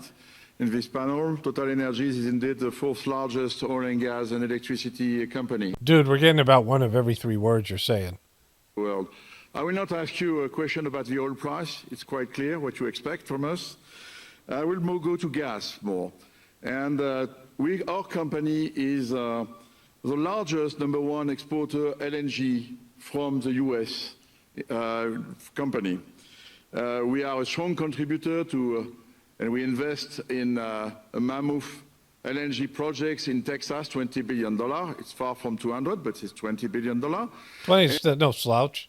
And we contribute with that to security of supply to Europe as we export this LNG to Europe.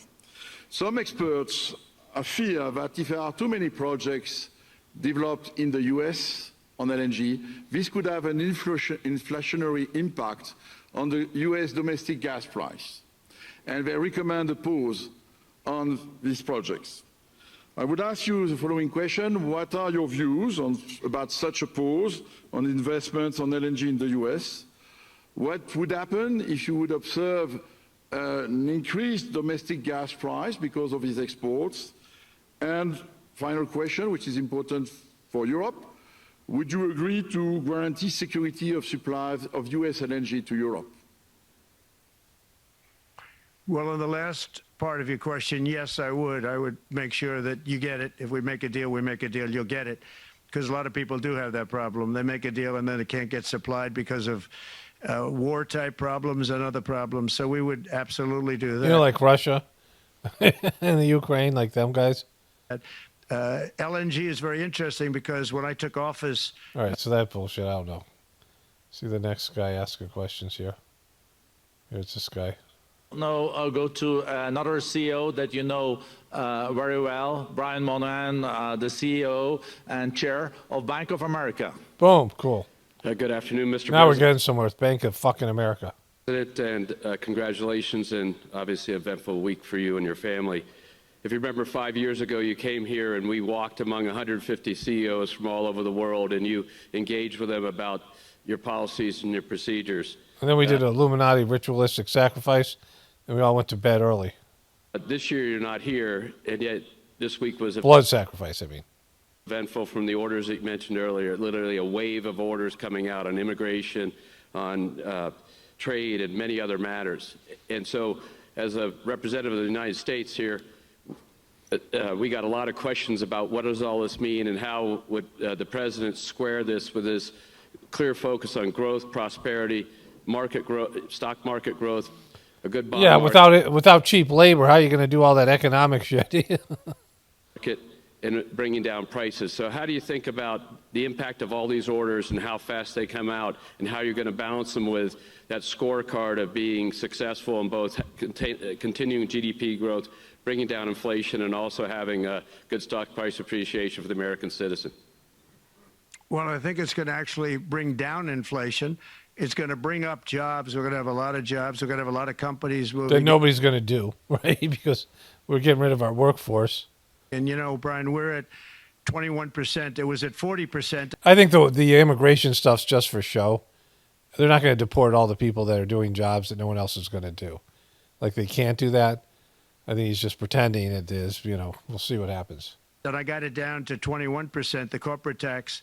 And it was actually, if you look at state and city. All right, so this thing here. Let's go one more here.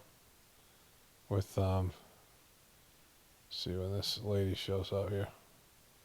Your friend Gianni said hello, told me to tell you hello, and we look forward to sponsoring the World Cup when it comes, both this summer for the club and next year. So thank you for getting that for the United States. Thank you very much, Brian. Thank you, Mr. President. We'll now go to Anna Butin. She's the executive chairman of Banco Santander, one of the big European banks, and also in the U.S. They got a couple of bankers up there. So, Anna. Mr. President, congratulations on a historic victory. I believe you don't know me as well as my fellow panelists, so a few words. Santander is one of the Just don't say anything nasty. largest banks in the world by number of customers, 170 million. That's more than my friend Brian or my friend Jamie have. Boom. My bank's bigger than their bank. And those... They fix the regulation. that's coming, that's coming. That was cheeky. We're a big investor in the United States. We have many million customers, 12,000 employees. We're one of the largest auto lenders. And we recently launched a fully digital bank called Open Bank. We strongly believe banks have a Let me do a little bit of talk about myself here for a bit. pivotal role in the economy, and we can accelerate growth and help many more customers. That's what we're doing in the United States. So, as Brian pointed out, we very much welcome your focus on deregulation and reducing bureaucracy. Okay, so when Trump deregulated things before, the bankers did all that bullshit they did, which caused the need for the COVID crisis, right? Because it would have been an economic collapse that they would have had to blame on derivatives market. Like once, Trump gets in there, he's deregulating everything. There's going to be initial growth, and then there's going to be the irresponsible, behaviors of the subprime mortgages and the derivatives market and all that shit, right? It's not sustainable. So my question is, what are your priorities in this regard, and how fast is this going to happen? Thank you very much. I think it's going to, thank you and congratulations. I know very much about your bank, and you've done a fantastic job. Congratulations. We are going to move very quickly. We've moved very quickly. We've done things in That means Trump wants a kickback. the last 3 days that nobody thought were possible to do in years. And it's all taking effect. It's going to have a huge impact. Okay, so, they should ask him about crypto. I wonder if there's one more question here. This guy. Between the U.S. and China in the next 4 years under your leadership. What's that? GDP. And we know that you called President Xi Jinping last Friday. We heard that you had a good discussion. How do you see the relationship between the U.S. and China in the next 4 years under your leadership? He called me, but I see it very, Not to be petty or anything. very good. I think that we're going to have a very good relationship. Okay. So, it's the beginning of the end. Okay, so you all realize, I think everyone can agree on this, Trump values money. He values money over people, success and money, business success. He's a businessman. Whatever you want to call him, a grifter, a salesman, a con artist, a successful businessman. But he values money and nice things, and he values rich people and good-looking people, because he always points that out, right? He values those things. He values money, and you don't have any, right? These people have hundreds of millions, billions, trillions of dollars, and these businesses have it, and you have shit. Like, as a group of people, the rest of us have, there's the one percenters. They own most of the stuff out there, and that's what Trump cares about. He doesn't care about you because you don't have anything to make him care about you. He's not doing this because he just loves America and he loves you.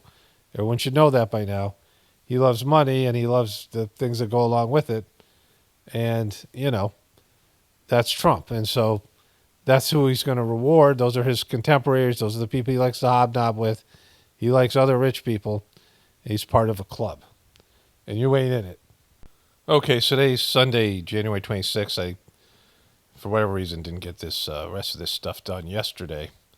Started this video yesterday. And I think my voice started to go. It just got late. I was a little bit tired.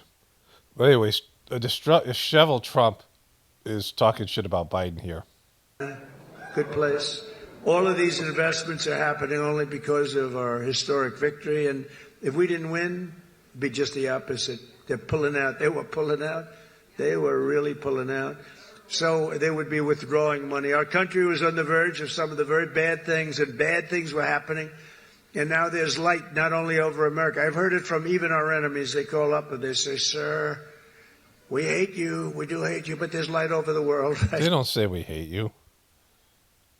They don't say we hate you, right? They don't say that. That doesn't... that didn't happen. Sir, we hate you. We do hate you, but there's light over the world right now. They hate me. Some of them hate me. If they liked me, you got a problem, right? They like Sleepy Joe. What's not to like?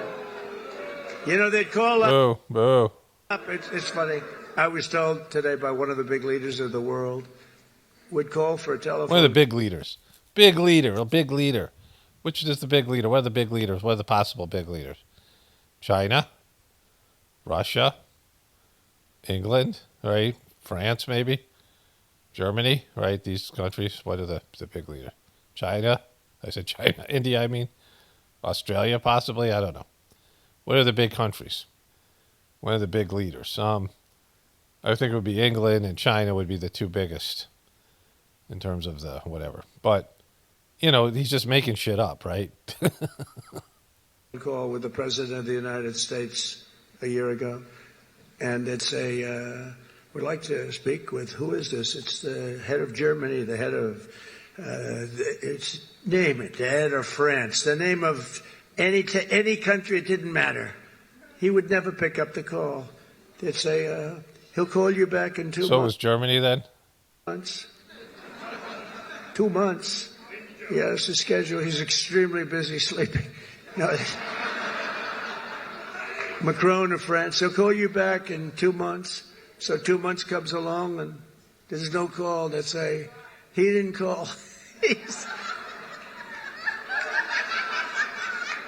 The stories are, I mean, these stories are not very exaggerated. I want to tell you, they're a little bit for laughter, but, you know, it's only for laughter. The fake news will say, oh, he exaggerated. It was only 1 month, you know. But, boom, Trump working the crowd. But he'll say he called you back, and then he'd never call, and then they could never get him on. So this is funny. You know, he's going to shit on Joe Biden now for a while, which will be funny. I got some more stuff to do here about that. I don't think I have any more Joe Biden stuff. I think he may have, you know, it's limited amount of time before Joe Biden has completely disappeared, and nobody's talking about him. You know, but things are going to get better or they're not. Now there might be short term where it gets better, like when Trump deregulates everything. There'll be a economic boom. This happened before. You know, there was the stuff that caused the 2008 economic collapse, and Trump came in and deregulated all the regulations they put in to make sure that didn't happen again, which still wasn't going to fix the economy or any of these things, right? And the banksters will do their bankster stuff, and there'll be a lot of money flowing around. You know, it'll be like being back on a credit card again, where you have an unlimited amount of credit, and that's being spent until the bills come due and you don't have the money to pay, right? And so, you know, that whether Trump does something or doesn't do something, we're fucked. I mean, the amount of debt, all the things that are happening. You know, those two good movies, The Big Short and Margin Call, which were about the 2008 collapse. You know, in The Big Short, there was a guy who figured out that the subprime loans were just bullshit, right? And he created a derivatives market to bet against the subprime loans. And everybody laughed at him. He was managing a hedge fund. And everyone was, you know, saying that he was full of shit. The people who he was, they were giving his investors in the hedge fund were threatening to sue him because he had invested in this thing. And he wouldn't take their money out. So he says, no, this is going to happen. And there was a point where the banks realized this guy was right. They were laughing at him. And then they realized that the subprime mortgages were shit, right? And that there were all these bad loans were given. And there was other people that got involved, but he was one of the first. And he, he's waiting for the banks to admit that he was right, and they wouldn't. until they had a derivatives position, and all these banks started to bet against these loans, and once they did that, they allowed them to collapse and acknowledged that this was shit, right? So there was a 6-month period where the economy should have collapsed but didn't. And, there's a much longer period. Our economy should have collapsed like 30 years ago.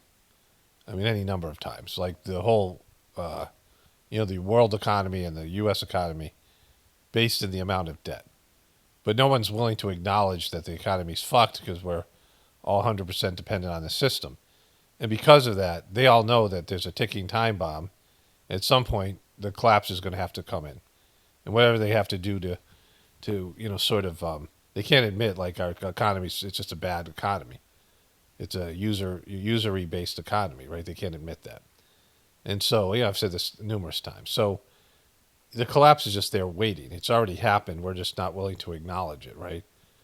It's like where it's a walking corpse. It's like a weekend at Bernie's. It's just being propped up. And so Trump and anybody, nobody can do anything about that. But, Trump's going to continue the looting that Joe Biden was doing and the looting that he was doing before Joe Biden. Everyone's going to, have their hand down and try to get as much of this wealth as they can so that they can, be in a position of power on the other side of the collapse. So this is what, this is all about here. The phone. And the problem I have is that when I speak and I speak to them immediately, they'll say, could we speak to the president? Would that be possible? We could do it anytime over the next month. They're so used to this, right? I say, no, I'll pick it up right now. Is he on the phone? Yeah, hello, how you doing? That's what, Crazy how he does that. Get it over with, right? Get it over with. The only problem, they were so starved for love from the United States, I cannot get them off the phone. I can't get people, if you can't, I say, I have to go now, King, or I have to go now, President. Seriously, King, I got to go. No, King, King, I got something to do. Hey, King, I got to go now, King. King, come on, King, let me go. He's unfact-checkable now. That whole fact-check thing, which, was in some ways a good idea, but the way they did it was so bullshit and bogus. And the people who are Trump supporters and then these other people, they're over the whole fact-checking thing. It was just ridiculous the way they did it. It was one-sided. And so now he can't be fact-checked. Like, people are going to tune out of until the, liberals get really upset at Trump and they tune back into CNN and Fox and MSNBC, not Fox, MSNBC. Whether they do that or not, if that happens, that is whatever it is. But in reality, there's nothing anybody can do about it. Trump's going to do Trump's going full Trump, like I said in my last video. And these can't be stopped. And it's going to be hilarious, but also, we're not going to survive it. Trump's a piece of shit, like loser. Like he's great at this. This is great. Like, he's good at this. He's great at working a crowd. He's great at selling himself. And he's not really good at making financial decisions because he's gone bankrupt so many times. And we know this because it's all smoke and mirrors, right? It's just, he's a flim-flam man. And so, he's doing some things. They're going to have short-term gain, whatever it is. I mean, maybe he's playing with fire with some of these things that he's trying or whatever, we'll see. But there's no long-term solution here. And Trump doesn't care about that. Trump cares about these 4 years. He doesn't care about what happens after. Even like the last year, he doesn't even care. Like, it's these 3 years, right? And then Trump's going to be on his way out. He's old. He's dying. He probably has not come to terms with that. But you can't get them off the phone. They're starved for love. For years they haven't spoken. They didn't even know we had a president, if you want to know. But under our leadership, America is back open for business, and it's really... Woo! It's really good. And they have, though. They said, there's like a light all over the world now. It's not just... It's a light. It's fear of the things that Trump's proposing, right? The thing that he's doing with Denmark and stealing Greenland from them, right? Like, they're all worried about that kind of shit. The tariffs, like, all those things are causing stress in these countries. He's going to try to do sanctions against Russia, which I'll cover in my next video, which will be horrific. The sanctions starve kids. I'll go into that to a whole thing in my next video. But it isn't light. It's him bullying and threatening people who are all desperate because there's been inflation all over the world. And America is, now an unstable, like he's talking crazy shit to people, Panama Canal shit, and, all the things he's saying, big things that, to those countries, I mean, that could cause mass starvation, mass, poverty, things like this. So it isn't a light, right? So Trump was in Vegas, and I guess he was in LA here as well for the fires. We're going to move as fast as we can, but we want you to be safe, and we want you to be back in your homes immediately. But the people are willing to clean out their own debris. It doesn't Yes, cost and a they lot. can, You and should they are let them able do to- it because No, no, by no, the they time you can do hire that. contractors, it's Right. going to be 2 years. If a family... People are willing to get a dumpster and do it themselves and clean it out. And they can There's do not that. that much left. It's all incinerated. That's right. And, it's just going to take a long time if you do. You can do some of it, but a lot of these people, I know that guy right there that's talking. I know my people. You'll be on that thing tonight, throwing the stuff away, and your site it'll look perfect within 24 hours, and that's what he wants to do. He doesn't want to wait around for 7 months till the city hires some demolition contract that's going to charge him. Make America great again. He wore his hat. I don't know who this person is. $25,000 to do his lot. I think you have emergency powers just like I do, and I'm exercising my emergency powers. You have to exercise them also. I did exercise them. Because I looked, signed I an mean, you have a very emergency powerful declaration. emergency power, and you Yes. can do everything within 24 hours. Yes. And if individuals want to clear out their property, they can. Well, yes, but you know that you will be able to go back soon. Mr. President. We think within a week. That's a long time, a week. I'll be honest. To me, everyone's standing in front of the house. They want to go to work, and they're not allowed to do it. And the most important week thing is is a for long people time. to be safe. They're safe. They're safe. You know what? They're not safe. They're not safe now. They're going to be much safer. A week is actually a long time, the way I look at it. He wants things now. I want to now. Watched hundreds of people standing in front of their lots, and they're not allowed to go in. It's all burned. It's gone. It's done. Nothing's going to happen to it. It's not going to burn anymore. There's nothing to burn. There's almost nothing to burn. And they want to go in. The people are all over the place. They're standing, and I say, why aren't you going in? We're trying to get a permit, and the permit's going to take them. Everybody said 18 months. You said 18 months. You said 18 months. That was last night. And that was last night. On that. Right. You got to get a permit to go into your birdhouse. You got to get a permit to go into your birdhouse. Is that serious? Is this real? Like, is it some Trump thing he made up? Yesterday.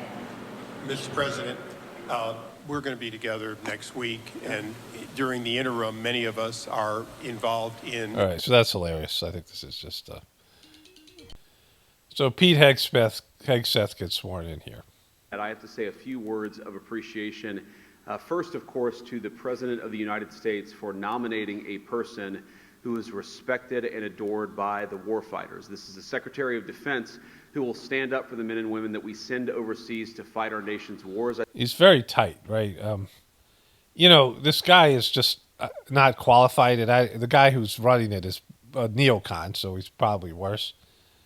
But, with martial law being on the table, and this guy, he cheated on this woman he impregnated her while he was married, and then he cheated on her with that other woman who accused him of sexual assault. Showed up at work drunk, from the night before.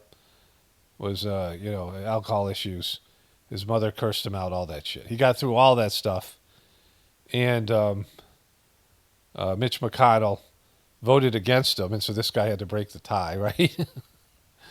I think a lot of them feel that they haven't had somebody who's had their back. That will change because the President of the United States nominated this guy, and we are grateful to President Trump for doing so.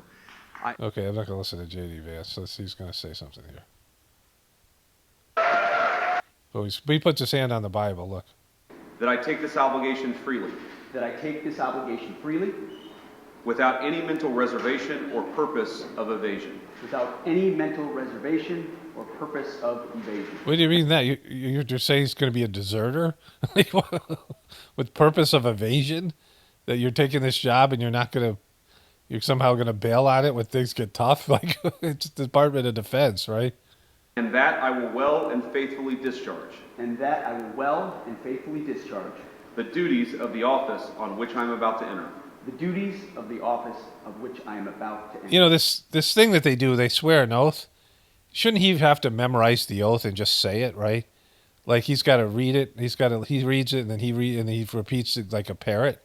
Like, this thing is silly. Like, Trump's been sworn in twice. Shouldn't they know exactly what to say? It's only like, 2 minutes. It's like taking your wedding vows. I mean, like, if it's not something you're writing yourself, and so you're just repeating these things.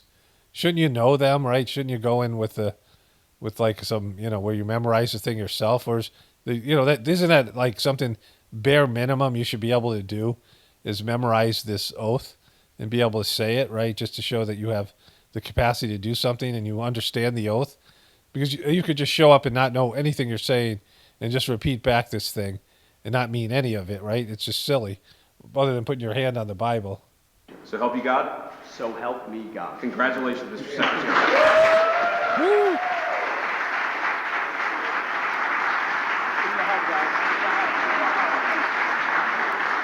There's just 12 kids from 3 different women.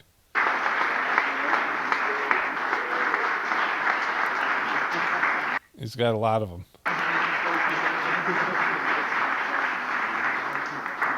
Congratulations. Mr. Secretary, say a few words. All praise and glory to God. Yes, it's all about God. His will be done, and we're grateful to be here. And as I said, What if it's his will that America is no longer exists? Right? What if it's God's will is fuck America? Like, what about that? Are you okay with that? Like, if God's will is fuck America, which eventually it's going to be fuck America. There will be no America anymore. America is going to be done. There will be no country called America at some point. Maybe in the near future. I don't know, maybe in 100 years, 200 years. But at some point, the land that we live in will be called something else. It was called something else before it was America, and it'll be called something else afterward. Look at all the countries that are throughout the world. At some point, they were called something different, and their borders and boundaries were different, right? They were, India was called Bharat or whatever. And you included Pakistan, for example, right? There are countries that have been divided up, islands that have been divided up amongst different, power groups and things. Names changed, right? I mean, we know all these countries, like Russia was something much bigger. Russia incorporated the Ukraine and other countries right before the collapse of the Berlin Wall. And it's a different country now. It's got a different name. All these countries have different names, right? We know that Israel was called Pakistan not too long ago, and the boundaries and borders were completely different. And so this thing happens. At some point, there will be no America, and that'll be God's will. in my hearing, it was Jesus and Jenny. I would not be here without you, sweetheart. And that Jesus guy, too. Thank you so much. Jesus and Jenny. I got Jesus and Jenny on my team. Thank the President of the United States, our Commander-in-Chief, Donald Trump. We could not have a better Commander-in-Chief than him. Yeah, we could. Come on, bro. It is the honor of a lifetime, sir, to serve under you. We look forward to having the backs of our troops and having your back in executing peace through strength, in putting America first. How many times have you had his back? And in rebuilding our military. Mr. Vice President, thank you for breaking... So this guy had major scandals, major character issues, right? This is the Bill Clinton effect. He cheated on 3 different wives, and he was a drunk, and his mom cursed him out, and he barely squeaked through, but he got through, right? Like this guy, I mean, Kennedy's going to be the big thing, and I said this before. I don't think Trump wants Kennedy. They're hiding Kennedy right now. Trump isn't, he's going to go back to his Diet Coke and his going to McDonald's and all that bullshit. I think that was just something that he did, right? Flirted with Kennedy's people, trying to get their votes and the support of Joe Rogan, these other people, right? And I think he's going to disappear Kennedy like they disappeared that other dude, Vivek Ramaswamy. They disappeared that guy, right? There's people that are there during the campaign and they're there for some period of time, and then all of a sudden they get cut out of the deal. And sometimes it happens later on where you get cut out of the deal. Like he might cut Elon out. This is how Trump is. But in reality, right, this was a pick that 20 years ago wouldn't even be made. The guy was a commoner who was a part of the National Guard, wasn't really a traditional military person. And he, had a lot of baggage and he still got pushed through. They're giving Trump everything, right? I think they're going to give everybody to Trump. They're letting him hang himself. Like the Democrats are letting him. I don't know if he got Democratic votes, but Kristi Noem did. I think maybe Fetterman voted for him, right? I could look that up. But, they're going to give Trump the rope to hang himself. They're playing on Trump being a disaster. And so they're just going to let Trump go full Trump. And then when things go shitty, they'll turn on him and the media will turn on him again. And all the things will happen. All the same narratives. And they'll say, hey, look, and they'll try to put censorship back in. I mean, there'll be a whole, there's a renaissance now. And then that's going to be short-lived as soon as things go south. Because when things go south and the inflation kicks in and people's lifestyle is threatened and real shit is happening, then people will turn on Trump like a drop of the hat, right? Even some Trumpers. And so, we'll see how that goes. Okay, so all the Democrats voted against Hegseth, including Fetterman. Fetterman was his one shot. And so he lost 3 Republicans, and the guy had to break the tie, whatever. But they're giving it to him, right? They're allowing him to do this. And so Lemon dropped fake-ish news.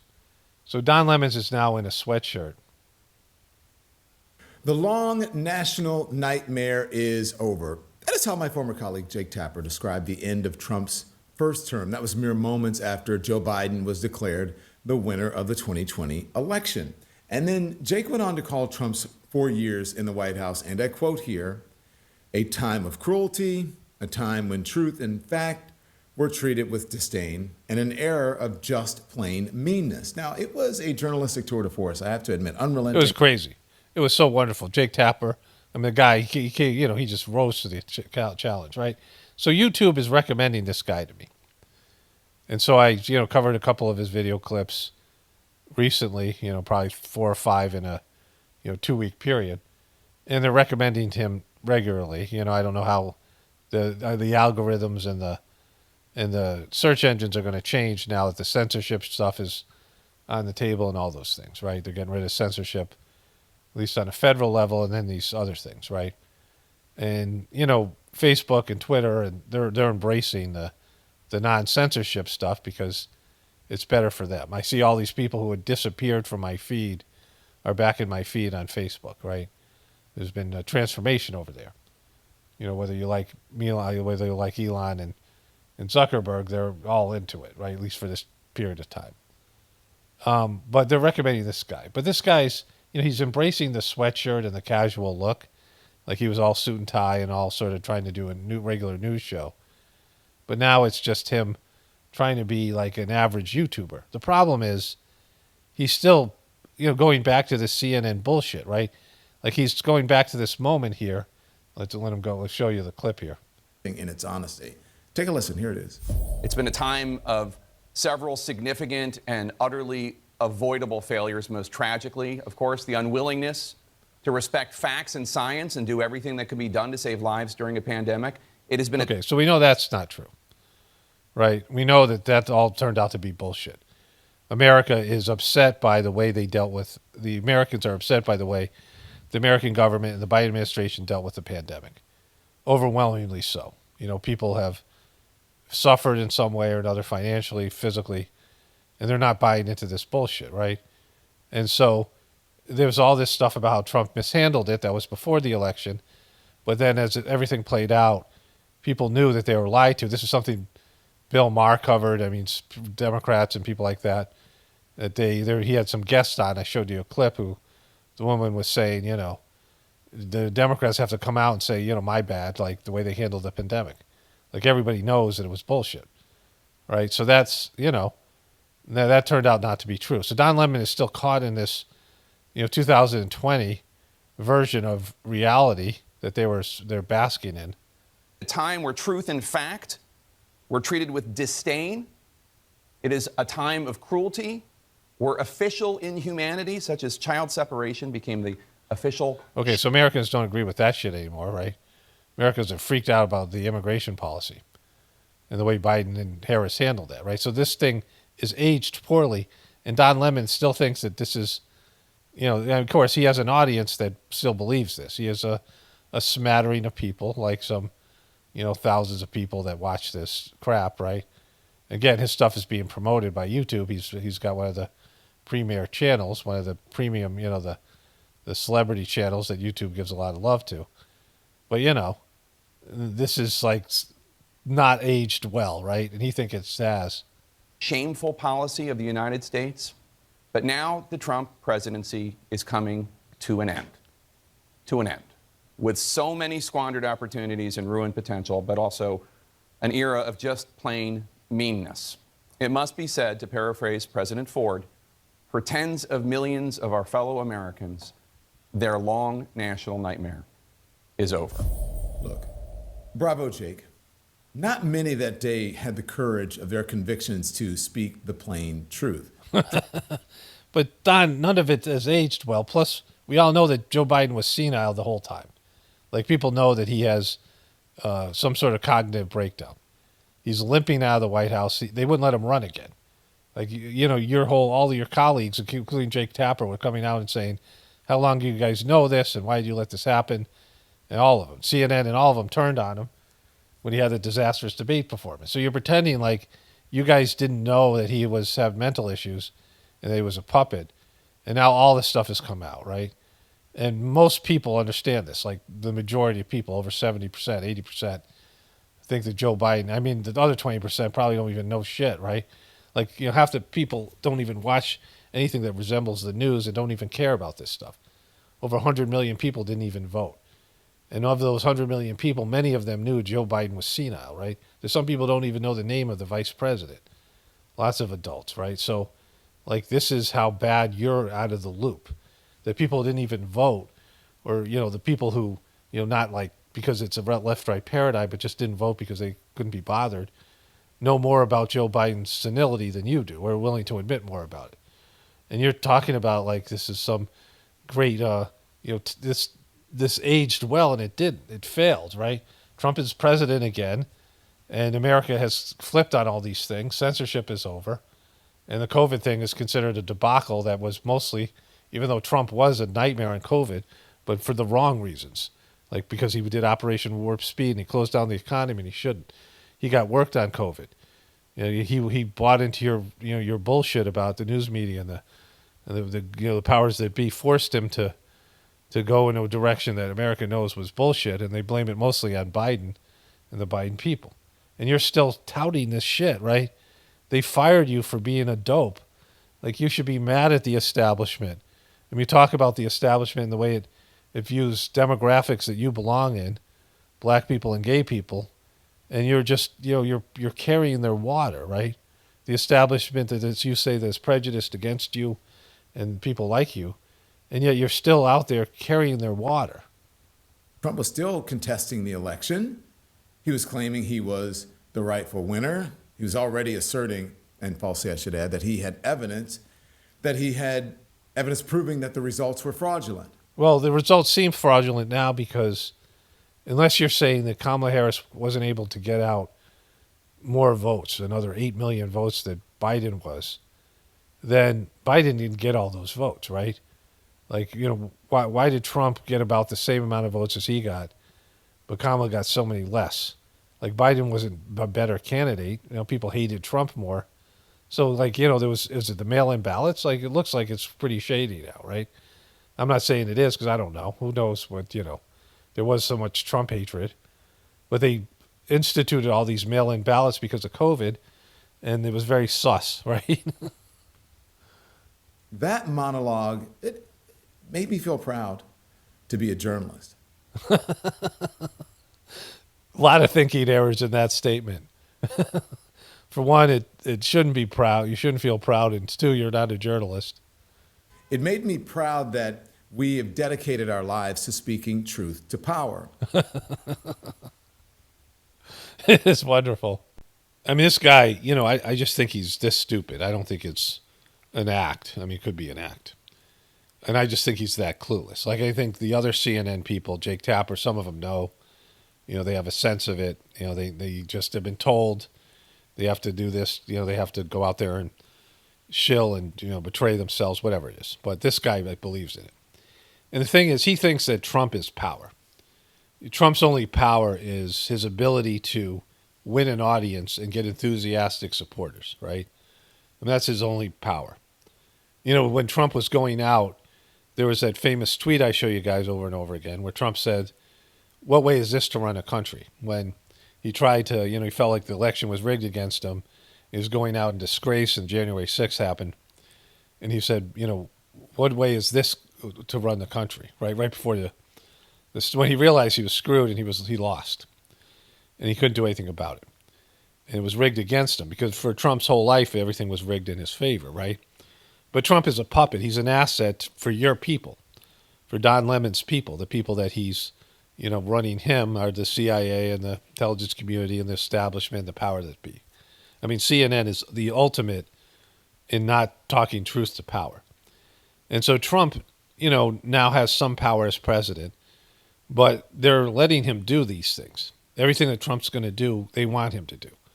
And what the effects of it are the effects that they want. This is planned, to whatever extent Trump is, anything that Trump does that destabilizes the greater good is, they want America to be taken down, and Trump is going to help them immeasurably. And this guy thinking he's talking truth to power, who's the power? Trump? Trump is the power. Trump was ousted. Jake, he's no longer the president. He lost. If the election was fair and, these types of things, then the American people didn't even want him, right? If you're thinking that the election is fair. So Trump was dead in the water. He had no chance of being president again if you're saying that 80 million people enthusiastically voted for Joe Biden and then Joe Biden did a good job, right? Your whole idea here is where's the power, right? Who is the real power? Not being able to look beyond the official story. And all of this is why recent reporting by another one of my former colleagues, Oliver Darcy, why it caught my eye. According to Oliver, on Sunday afternoon, one day before Donald Trump was sworn into office as the 47th president, CNN's top journalist convened for an editorial meeting led by the network chief, who is Mark Thompson. Now, during the meeting, Oliver says, which was held virtually, it was attended by Anderson, Jake, and where Thompson offered guidance about how he wanted to see the network cover Inauguration Day. So Thompson reportedly, again, according to Oliver, told attendees that he wanted his journalists to be, quote, forward-thinking and to avoid, and I quote again here, prejudging Trump. He cautioned against expressing any, another quote, outrage. Now, according to Darcy, Thompson signaled that he did not wish to see the network focus on Trump's record as a convicted felon or the fact that he exited office as a twice impeached and disgraced president. So you're saying that Now, at CNN, if you watch, you're saying that at CNN they handle their journalists and tell them what to say and what to not to say. You think this is the first time they told your journalists to say and what not to say? They were just letting their journalists do whatever they wanted. You yourself, when you got fired, and Chris Cuomo said that you weren't able to be yourself.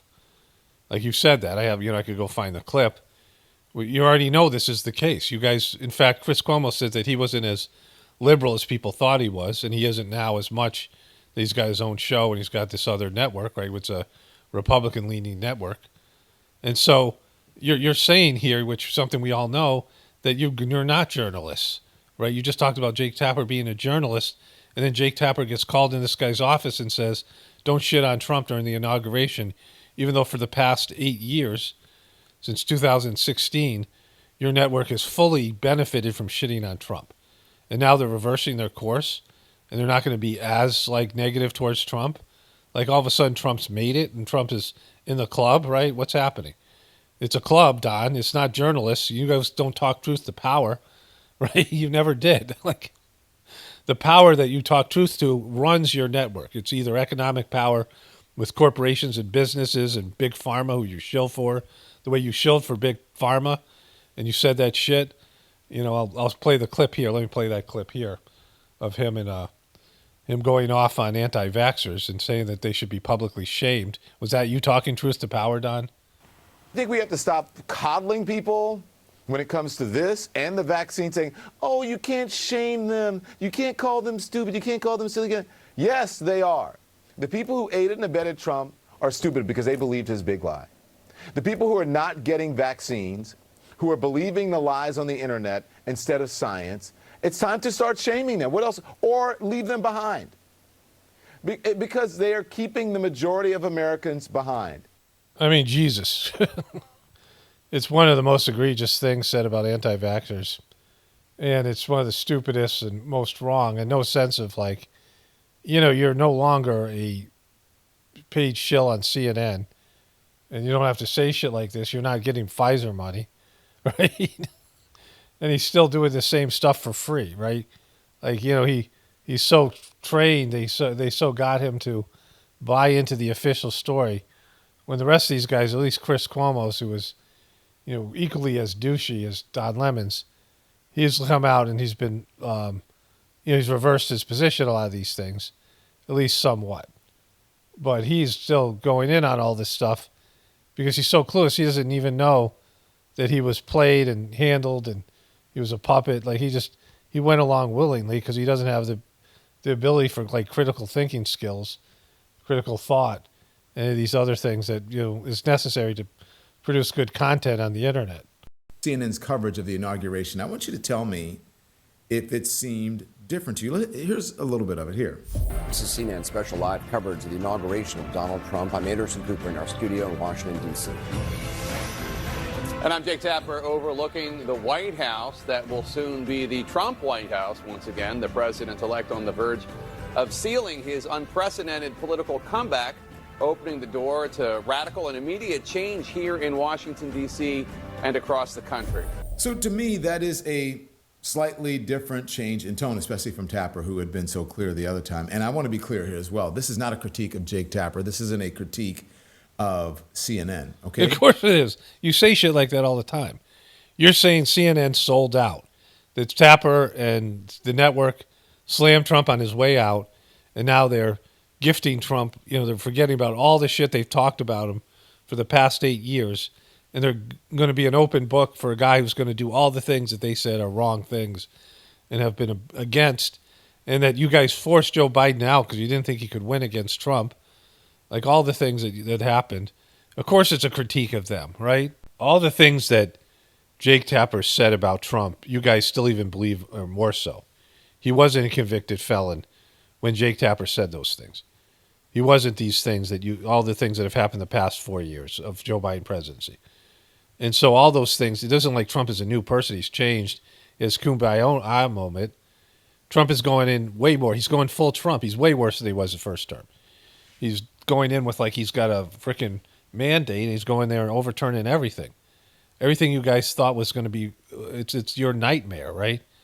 Of course it's a critique of those guys. It's easy to see how Americans, though, might come away with the perception that corporate media writ large is working to accommodate this second Trump presidency. They totally are. They're totally taking a different tone. How Jeff Bezos nixed the Washington Post's endorsement of Kamala Harris. Think about how the LA Times they're hiring a host of MAGA columnists. Think about ABC News settling Donald Trump's defamation suit against George Stephanopoulos. Think about how some journalists and anchors are making pilgrimages down to Mar-a-Lago to make nice with Donald Trump. Good morning, Joe. Are a number of examples. So mark my words, corporate media is going to cover Donald Trump's second administration in a starkly different manner than they did his first. Why is that? Perhaps pressure from their owners, shareholders, and the ultra-wealthy? Trump is now in power again. Zuckerberg. Okay, so you have no idea who the handlers are? The people that handled you for years, right? Bezos, the billionaire class, has united around him, and birds of a feather Rich people, they flock together. No way. Boom. Like such cutting edge. Why did they even fire you, John? You're just so on point, right? So this is his take on this whole thing. It's called fakish news. And so you're saying that all this news is influenced by the powers that be. His point of view is that these news, agencies, all the big ones, all the liberal ones, are completely owned, and the journalists that work towards them, and the way that they handle the news and the way they present it is owned by these billionaires or other special interests, corporate media, right? The corporations, and the intelligence community, which he isn't admitting to here. But there's forces out there which will tell a journalist how they can cover something. And they're all being handled. You're just admitting this. And you admitted it on your way out of CNN. So it is fake news. Don Lemon admits that the news is fake news. He just admitted it. And, he's saying that he's not fake news because he's now on YouTube. He's still going to go after Trump because he's like the guy who, there's a guy who was like a Japanese soldier on Gilligan's Island who was living on that island for the first 3 seasons and then just showed up and he was still fighting the war because he didn't know the war was over. That's Don Lemon's here, right? Like he still just doesn't get it. Anyways, let me wrap this video up here. Only spirituality will save this world. It's Paul Romano definitely pointing from the apocalypse and the ascension. Everyone have a blessed day and be grateful.